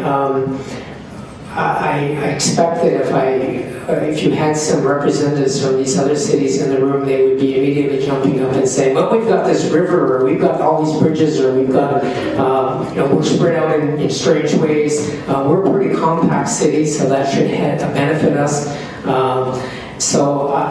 And we have the opportunity at this point, because of the LRT investment, to significantly increase our transit use. We have, I think, shortchanged the mountain generally in terms of transit. We certainly shortchanged your ward, which again is part of that area rating problem, that we don't collect the transit fees, and when we do, we want to make improvements in your area. It means a dramatic increase for the taxes of your residents, and that shouldn't be the case. This should be spread across the whole city. So I think while the mountain has been presented as a reason for various problems along the way, it's also a huge benefit to Hamilton. I don't think it's a significant factor in terms of transit use. And certainly in terms of transit growth, which is what this is looking at. The mountain hasn't gotten any bigger. We haven't had that problem increase. Frankly, driving up and down the mountain doesn't seem to me to be a better way of getting around than going up and down with somebody else driving. Well, the mountain has got bigger. In fact, most of our growth is on the mountain. And if you take that growth away, you get another problem. You don't get the development charges to do other things, and taxes would even go up more. So it's not an easy situation. And now, honestly, I do agree with it about sprawl.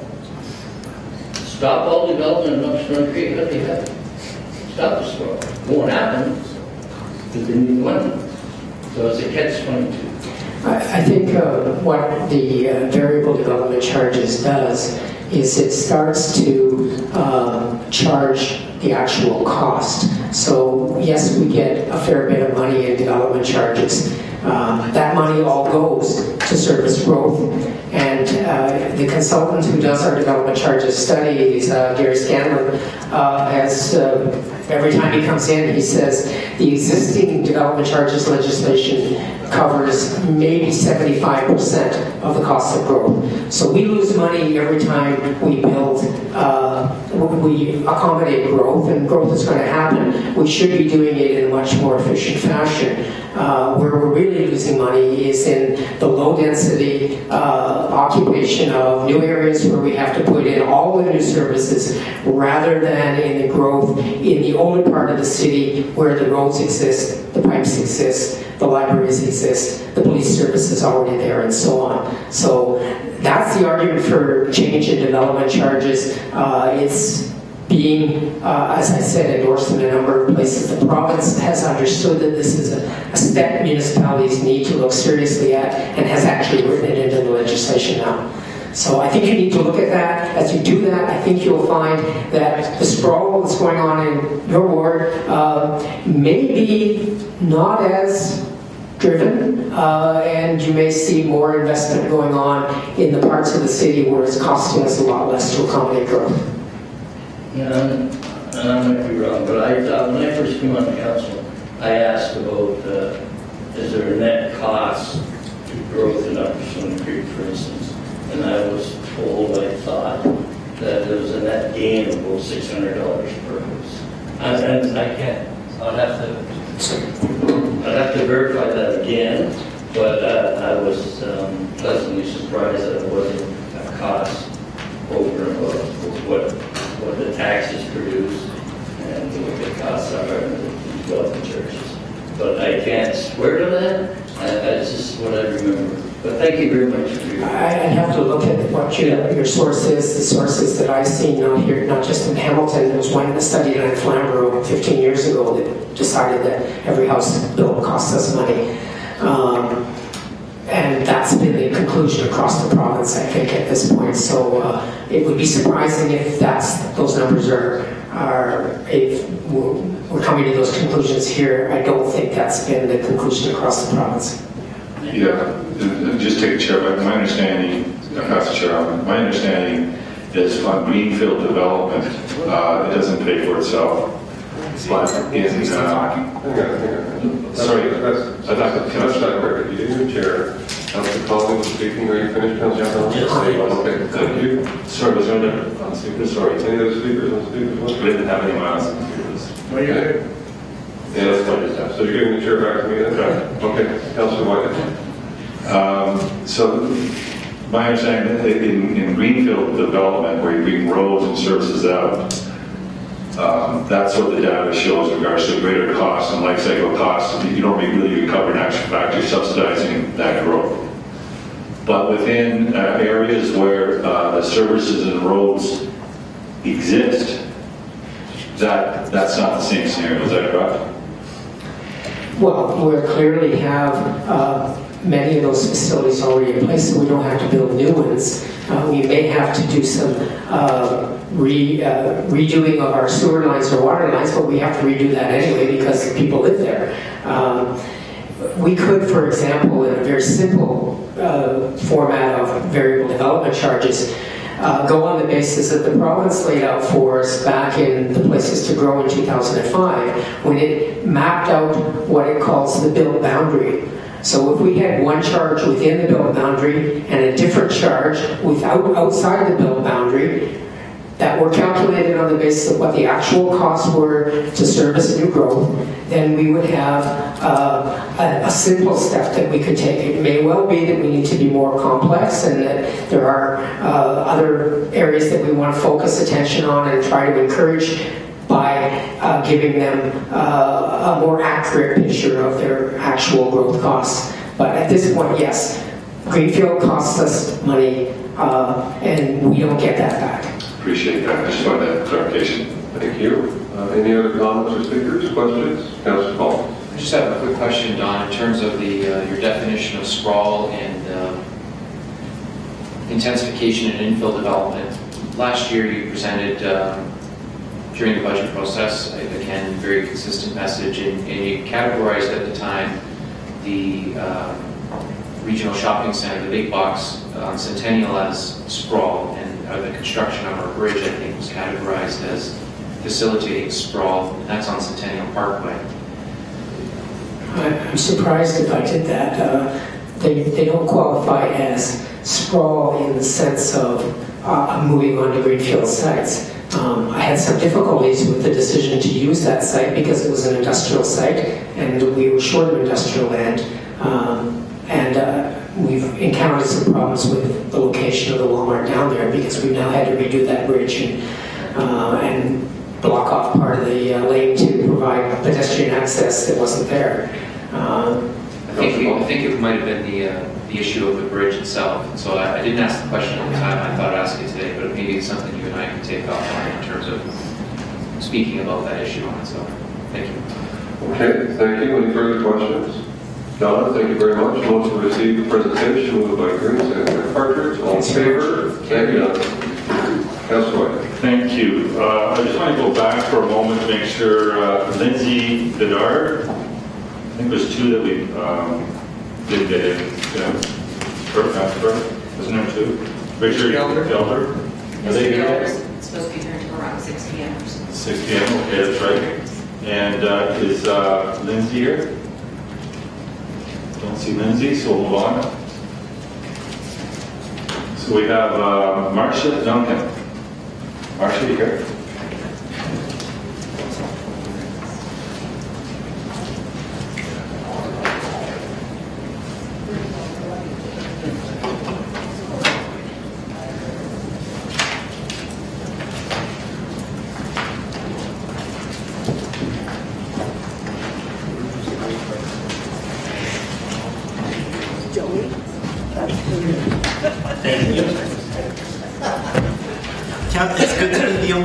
it today. They're all looking at me like I should share with them. This is exhibit, this is for you.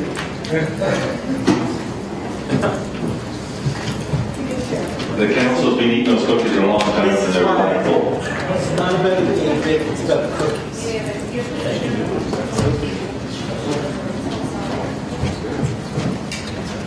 Typical social equity. Sorry, social equity and socialism.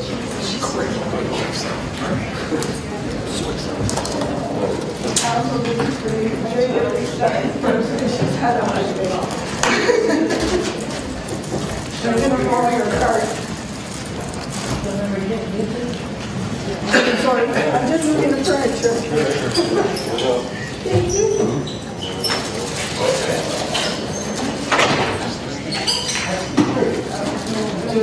Thanks, Mark.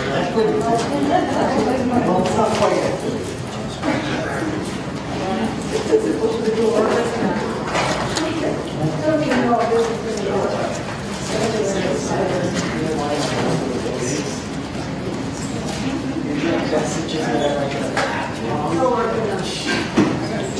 You've seen it all before.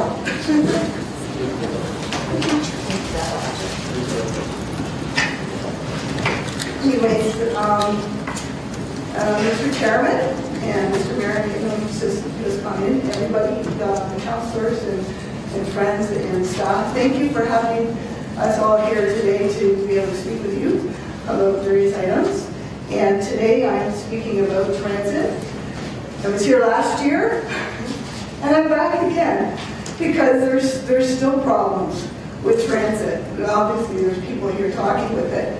I think Mr. Dixon last week when he was mentioning some of the things that he was speaking about with transit, and I agree with every one of them. And I think if he can get that to happen, I'm going to call him Super Dave, because I don't. We certainly don't have that now. I follow Don McLean, which he's a hard act to follow because he has a lot of stats and a lot of really good ideas. My purpose in being here is to put a face on what happens when you're taking the bus. I don't know how many of you take a bus or do take the bus. I constantly take a bus from Ancaster to Stony Creek to the mountain to everywhere, but my main bus experience is from Ottawa, Maine to McMaster University, and yes, I take the B line.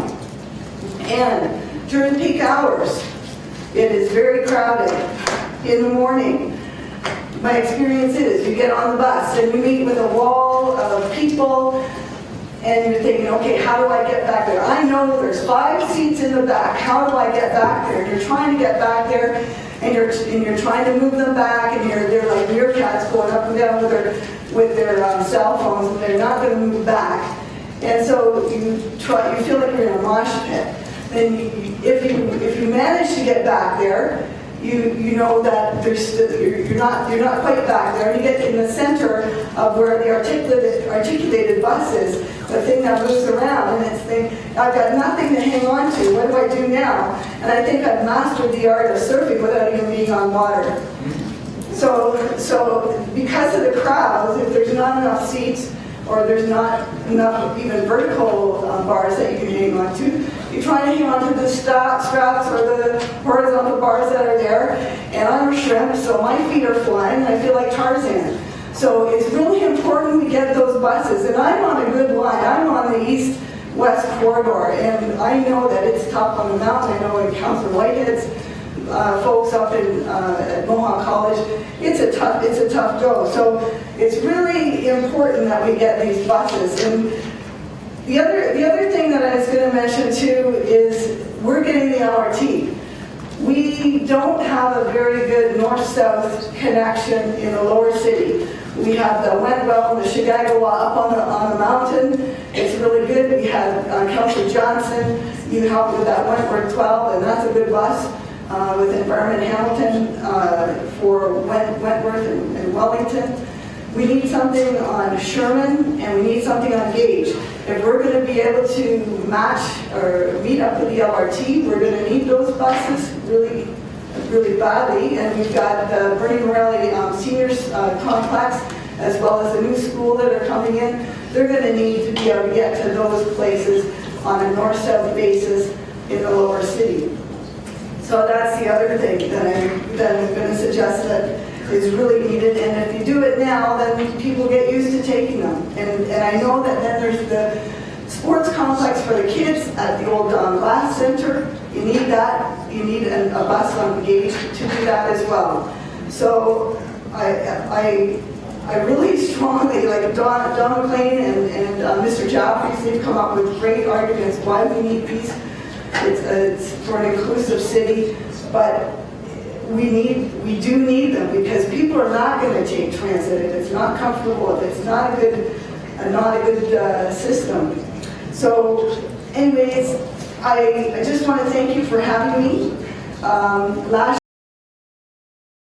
time I had the sign and the photo op, and everybody was happy that it was here. But this time, I really, really, really hope that we do better on transit. So, thank you very much. As always, thanks very much, Marcia, and thanks for the cookies as well. Any questions of Marcia? Seeing none, I have a motion to receive. We don't have quorum. You don't have a quorum, right, Betty? Anyone in the lounge, if you're there, can you please come out? We can do it. I'll vote twice. Okay, one more notice. Anyone in the lounge, any council in the lounge, can you please come out? We need more. Okay, can we bring in, at this point, Claire, is it Lockie? Dundas Valley Boulevard. Lockie, thank you.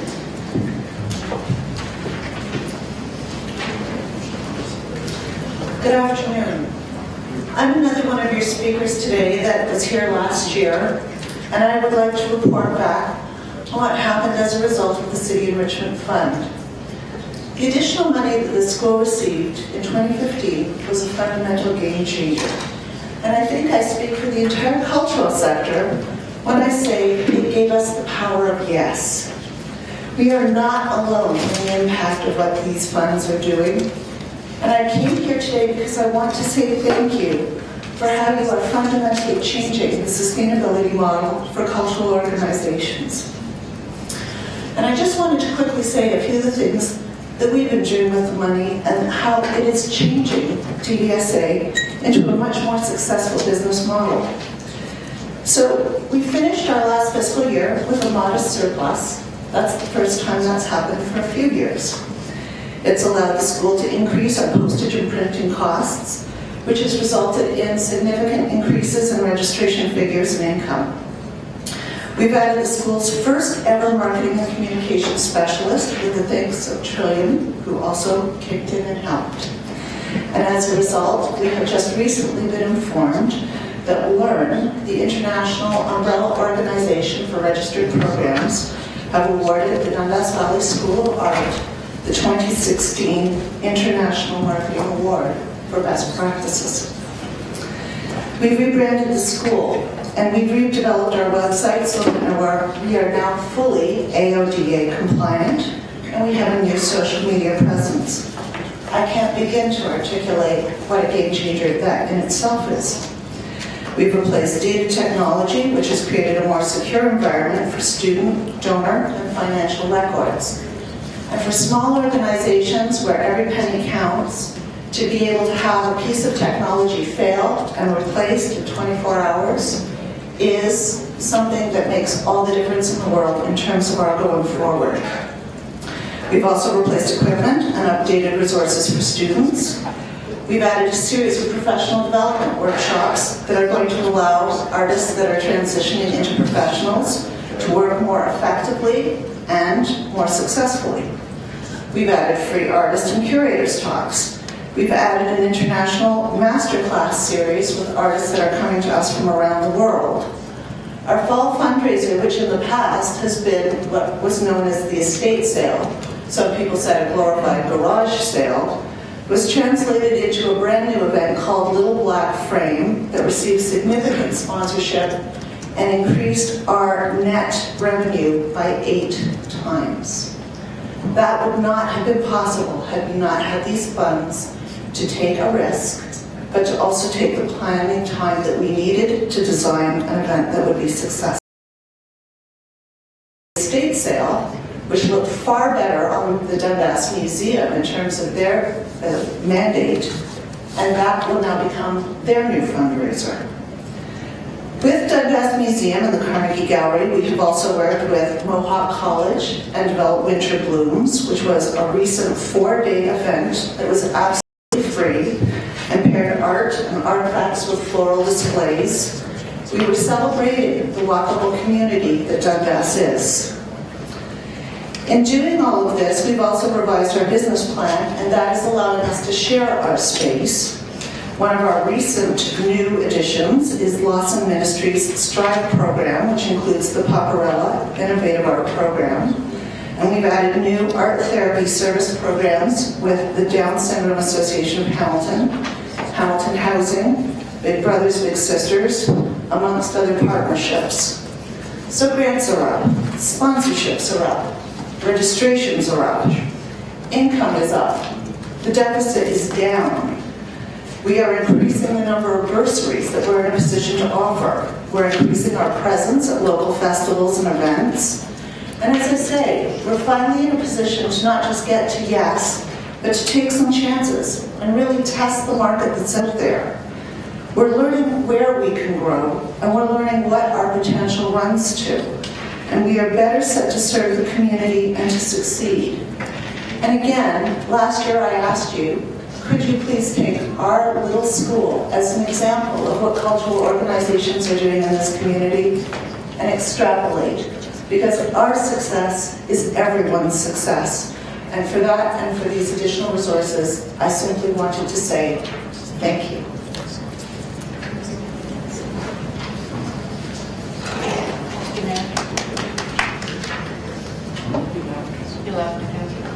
I think I was on the speaker's list. I can just. Okay, Councillor Park, sorry, I didn't see Councillor Ford had to leave. So I don't see anybody else, Mr. Chairman, from the arts community with a few speakers left. So I didn't chime in when my good friend Stephanie spoke or when Trish spoke. But Claire, thank you. That was really well put together. I'm sure our chair, when he gets back in, would have said if he was here, well within the time frame and all of that. But yours, Trish's, and Stephanie's presentations today are something we're not all too used to, particularly around this time of year. So that alone has already been commented on. But the prevailing theme and how it relates to your argument last year and in previous years, how it relates to the 4-year plus good, solid, citywide work of the Arts Funding Task Force that led to the enhancement of the arts funding and the enrichment fund work, that led to this wonderful new peer review model, which makes it so much easier for the members of the grant subcommittee to make their informed decisions and to rely on those comments whenever they have to defend their decisions publicly.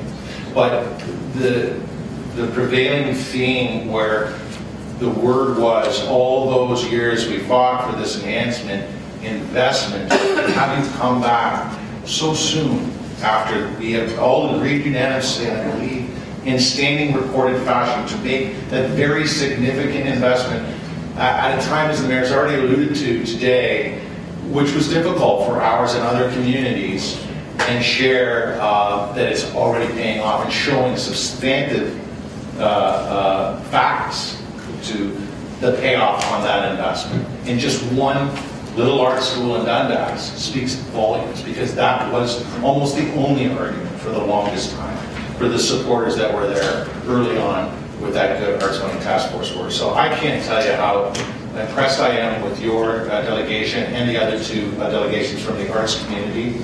I hope you continue to track and share with us that payoff on that investment. So I have no question. I actually rambled just a little because I don't know if there's anyone else. Maybe your councillors on the speakers list. I just wanted to say thanks. It really warms my heart. Okay, and while we're at it, I'll remind those that are listening in the other room that we need quorum to receive presentations. So if you can direct back here, that would be helpful.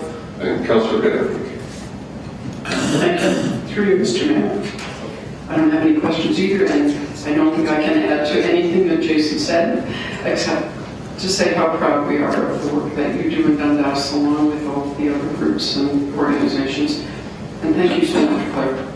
Thank you, and kudos to this council again for having the planning and the vision to see that you can create tipping points, sometimes with what seem like very inconsequential and small amounts of money, and yet for us, where we pinch every penny till it squeaks, we can make miracles happen. So thank you. Thank you, Claire. I got kudos down to 3 so far, so we're on a pretty good roll on the arts funding side for sure. Thank you very much. Madam Clerk, I'm not clear on who's next. I don't have a list before me, unless there's an additional list, and maybe you can share it with me. Next, we would have Dave Chakowski. Richard Geller, maybe? Okay, I heard Richard Geller. I'm sorry, I didn't see Mr. Geller. Okay.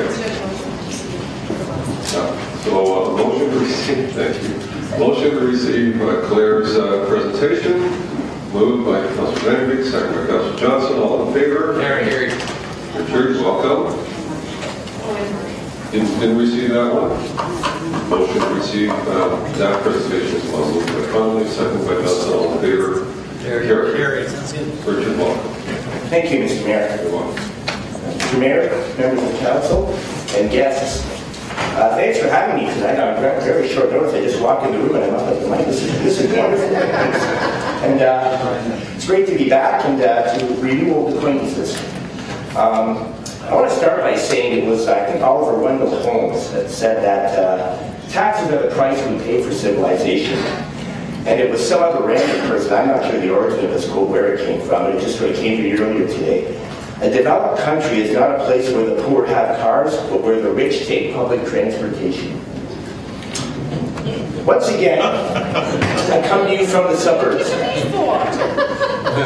In this case, from the outer edges of Dundas, in the shadow of the extremest of reaches of the public transit in Hamilton. You may have seen my backyard from the road, or even from atop Hamilton Mountain. For since August, our family has lived in the house closest to the massive water tower that rises above the valley off of Governor's Road.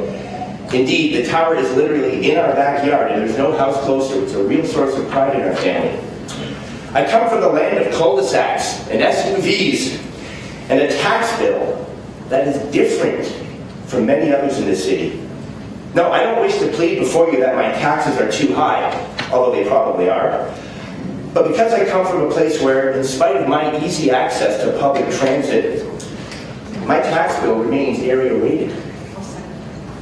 Somehow I am getting a deal on public transit, and I don't think I should be. People in the older Hamilton boundary, if I can still call it that, the older Hamilton, they have, I beg your pardon, sorry, they have, if I can call it that, they're paying more on their property tax bill than I am for public transit. Many of them have access to more transit and more frequent routes, but many also have the same access as do I, which is the number 5 Delaware Governor's Road at Peary for those keeping score. But area rating on transit is outdated and it is wrong. Transit, like road maintenance, like water and sewage, like education, is a public good. It ought to be treated as such. The same way that childless families still benefit from quality education, the same way that the healthy still benefit from quality health care, those who do not rely on transit can still benefit from a city that has a strong system. The benefits are tangible.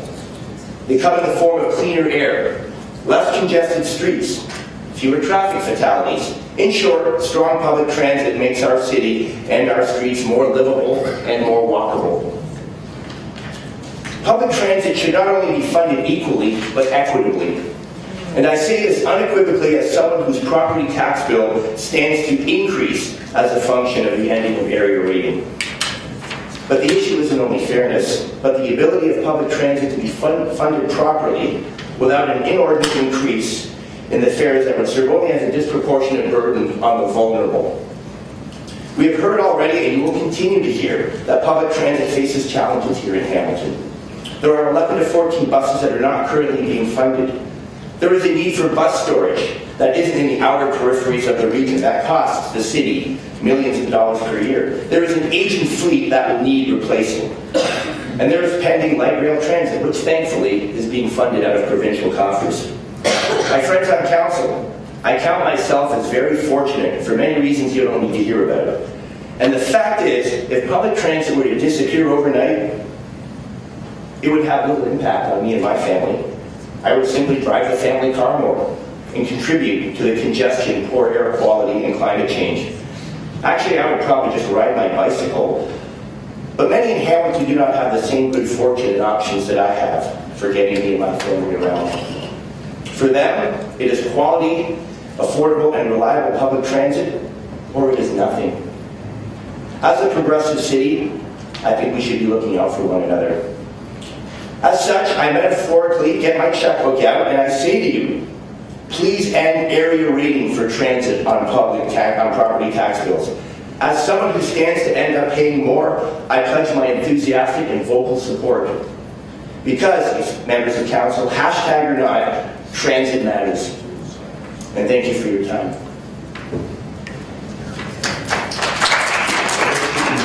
Very well presented, Richard. Thank you very much. Any other comments or questions, members of council?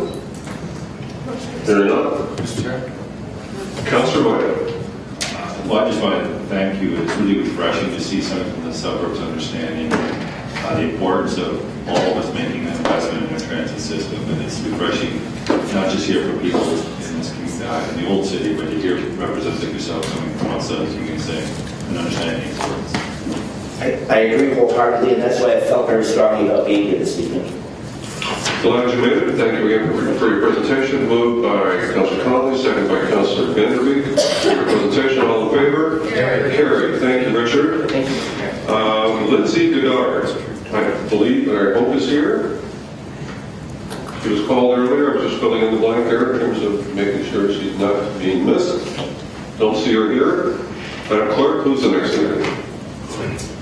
Dave Jerkowski is next. You have a list? Okay.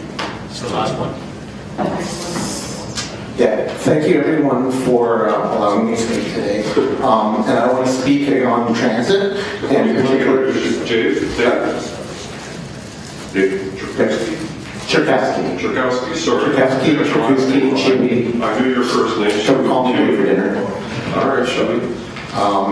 So, yeah, I want to speak to transit issues, and I'm going to quote your Director of Transit last Monday saying, Hamilton's investment in transit service municipally has been the lowest municipal year-over-year increase, and there's a requirement to keep up with the population growth.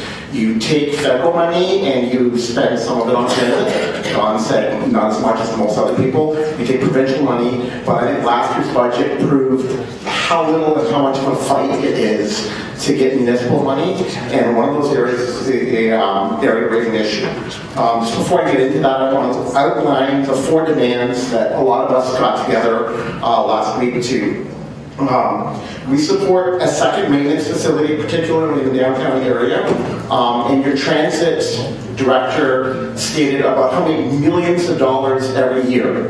Millions of dollars. You want to know where you can find that? You find the facility and it will start reducing its costs. That millions of dollars are wasted every year because we have one up on the mountain and one up below. Get a facility downtown to stop wasting that money. We support the HSR request for 11 new buses. You increased the fares, you said you're going to improve the service. That requires all the buses. Please buy all the buses needed. Because if you don't, you won't get the improvements, and there are going to be a lot of transit users that will be very upset on that. We also support the HSR's intention to reorganize routes to better integrate with LRT. Last year this time, LRT was an academic theoretical exercise ranking. Maybe the province will cost us $1 billion to build it. Waterloo invested a third of their cost. Here, the province came through. It's no longer academic and theoretical. In 2024, we will have our LRT. You now have to deal with an HSR system that must adapt over the next few years. So now the problem with that is, and we've talked about this earlier, the area rating issue.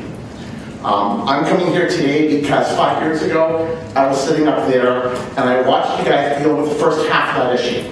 You know, Councillor Jackson talked about the recreation. A lot of that was actually the fire service. 15 years ago when we amalgamated, the the suburbs got better fire service and weren't paying for it. 5 years ago, you got rid of that. All right? But you knew then there was two parts to it. And it was transit, and you said, we can't sell the transit now. We'll come back next term of council.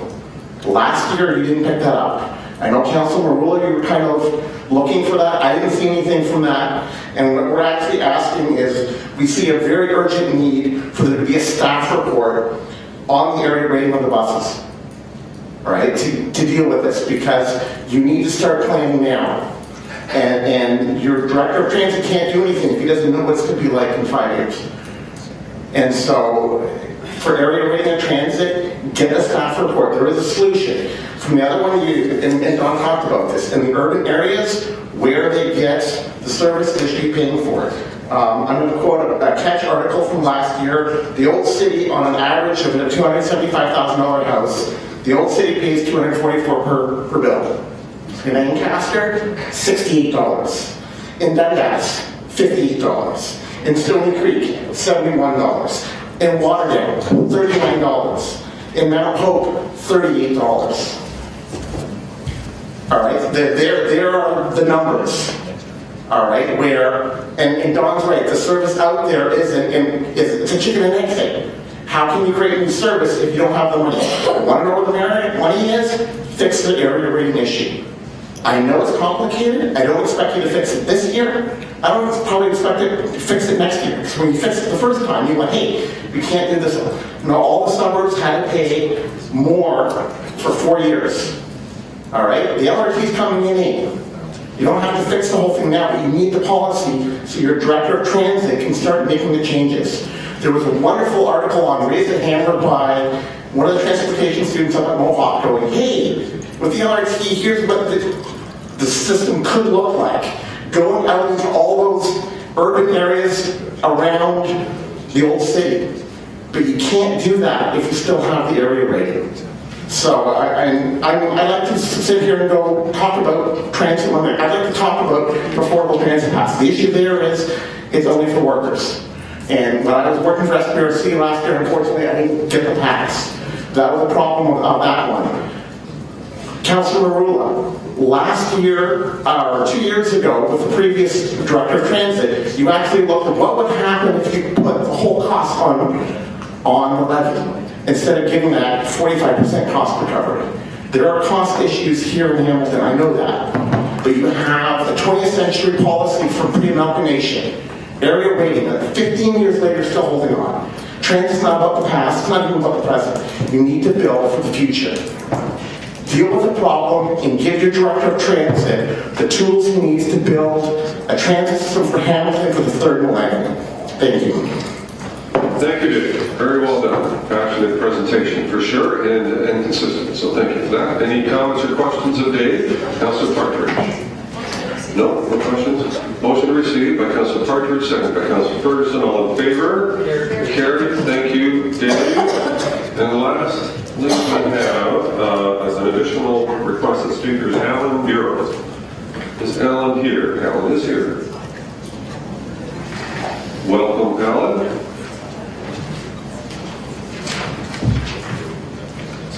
And the floor is yours, sir. Thank you very much. And just a slight correction, it seems to be something. My name is Alain, just to let you know. It's the French version of Alain. Alain. Yes. Sorry. To be quite exact, Alain Joseph Henri Hercule Bureau, sans souci, but Alan will suffice. I'll use Alain from now. Very good, thank you, Mr. Mayor. Good afternoon, councillors, Mr. Mayor, and my fellow citizens. I will preface this, I will spare you my PowerPoint presentation because my drive is actually still sitting in my computer. So you're lucky, so it'll be a bit shorter. And I must say there's a lot of hard acts to follow. A lot of the elements that I will present to you are part of my discussion, are also part of many other people's concerns. I represent, or I'm speaking on behalf of Hamilton LRT, which is a resident-led advocacy group. We're here to express a certain concern, or a substantial concern, I would say, on the matter of the budget. as it relates to the Transportation Master Plan and the Rapid Ready Plan, both key components to the implementation of the LRT. The Transportation Master Plan. This plan was adopted as a framework for policy, and the 2016 budget, as it stands, is actually far from addressing these recommendations, but actually behind its targets. And I don't mean to interrupt, Chewy's a little bit shorter than you are, so maybe you could pull that microphone up towards you a little bit so that it's all crystal clear. There you go. Thank you. We can actually do this.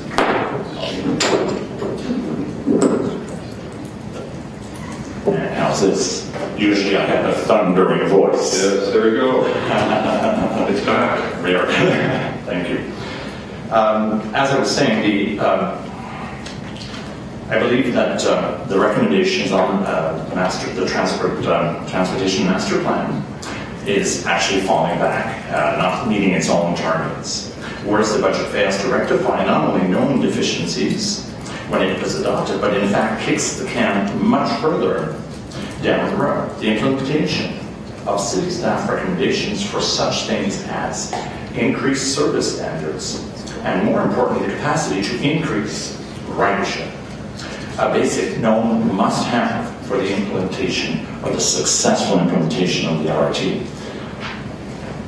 Sorry, I'm having a bit of difficulty here getting close to this. It almost feels like I'm swallowing it. So this must-have is absolutely necessary for the successful LRT implementation. Currently, as you've been told a few times tonight, the City of Hamilton's ridership growth is actually dismal. It's probably the lowest. I have not seen a lower stat for the province. As an example, the Canadian Urban Transit Association, for statistics of last year, for Canadian ridership growth, we're talking about 16.4%. And in some areas, now, obviously there's always oddities, the Niagara region sees a 604% increase. Obviously, this is due to implementation to a transit system. In our case, it is projected that we're looking at a possible decrease to 4% for the projected statistics for the past coming year. Obviously, we know that our neighbors in Brampton had an incredible 101% over the same period, which is 9 years. We're going to get into 10-year stats, so we're looking at a possible decrease in ridership, which is really unfortunate for the investment that the LRT represents for us. Worldwide ridership growth exploded in recent years, and in certain years, which were mentioned before in Bogota, Colombia, new progressive initiatives have increased ridership to almost 4-digit percentiles in less than 3 years, according to the New York Times. On the subject of this budget, City Council and HSR agreed in February 2013 on the steps necessary to increase mobility and transportation options for Hamilton through the Rapid Ready Plan. The key points of which were improve transit by investing more to improve and reconfigure the transit network in anticipation of LRT. Again, this must be done aggressively. Grow ridership and provide more service, setting the framework for the LRT's success. If we don't move forward with this fast enough, we'll always be trying to catch up, and we won't have the ridership to actually make. Like in the case of Waterloo, the LRT is successful and isn't even open yet. Ridership has increased massively. Another aspect of the Rapid Ready is to support community planning, which the city has begun, but needs to be more forthright, progressive, and aggressive in seeking a buy-in by residents, businesses, stakeholders, and even to support city staff and employees. They're a part of this whole synergy that needs to be created. A slight conjecture is we're talking about so often this upper-lower city. I do not see, I'm relatively new to Hamilton, a bit less than 2 years. I have never fathomed Hamilton being divided. I do realize that there's a physical barrier. Well, there are many countries, many cities such as St. Paul, Minneapolis, which is now called the Twin Cities. People don't even remember kind of Minneapolis or St. Paul. So there is no division. I do not see our city separated. I don't see it as 6 entities. I see it as 6 communities, but it is still all one. The LRT is part of this plan to put our city in a master plan, moving people from Dundas to Stony Creek, from downtown to Edinburgh. Everybody, we must prepare for the future. We must prepare for our future generations and our future needs. Petrol might be very cheap at the moment, but just a year ago, it was 3 times higher. What if it's 17 times higher next year? Without massive transit investment, we're going to be stuck. We're going to be left out. As you know, there are many other examples of successful LRT implementation that demonstrate the requirements for to make investments in transit, offer various mobility options, which Cycle Hamilton has mentioned. Complete streets, it's walkability. We need to be able to walk. We need to use transit, Go stations. We've just built a wonderful station which seems to be sitting idle. At Hamilton LRT, it's our understanding that Council's proposed 2016 budget does not go far enough to address deficiencies, current needs, and previously established goals.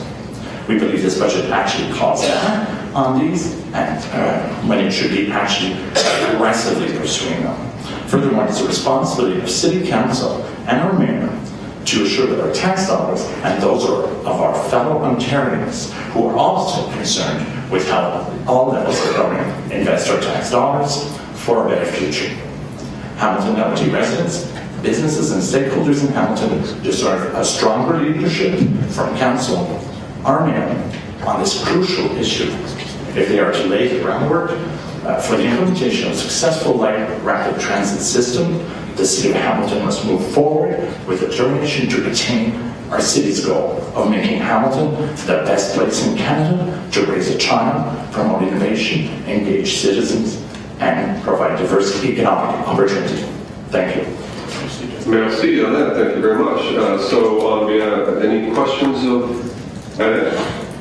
Seeing none, a motion to receive, moved by Connolly, second by Johnson. Ed, thank you very much. Appreciate your fulsome presentation. Well done. Thank you. Thank you.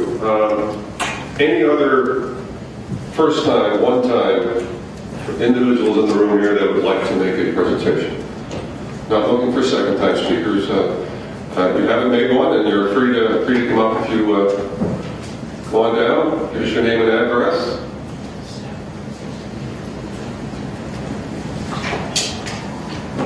And we've been holding to 5 minutes for everyone approximately, so if you could abide by that, that would be terrific.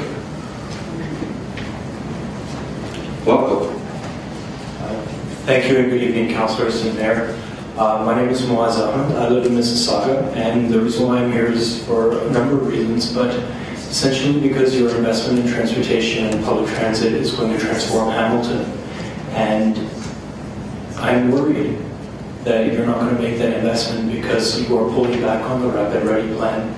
I'm here to encourage you to go even further. For a number of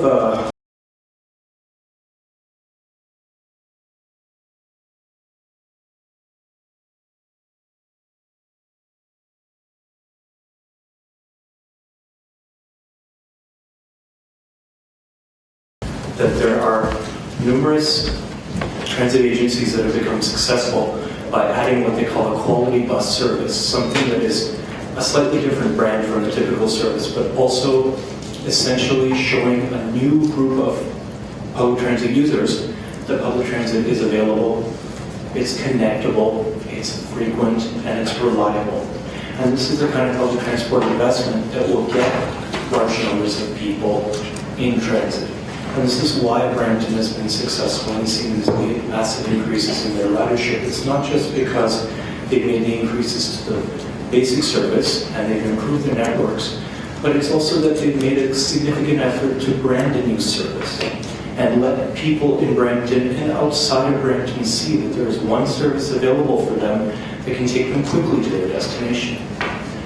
If you look at other communities within Greater Toronto and Hamilton area, the Greater Golden Horseshoe, there are examples of what we call the quality bus services. So Mississauga has the My Express service, Brampton has the Zoom bus network, Waterloo has the iExpress service, and I believe that if you study very carefully, you'll see a parallel growth in ridership based on the amount of money and time that has been invested into the brand of the service. Mississauga has not made the kind of investment into service quality that Brampton has with the Zoom network. And frankly, I can see, and I'm sure the statistics will bear out, that there is a significant difference in growth in ridership. The same can be said of the iExpress network. It is branded somewhat separately from the regular Grand River Transit service, but it's not distinct enough to the point that a lot of people are using that as their exclusive way to get around. The purpose of me coming here is because I work in transit and I work as a person who connects different regions and different transit groups, whether they're involved in the business, whether they're involved in the community side. And I believe that there's a great opportunity here for Hamilton to transform by transforming public transit.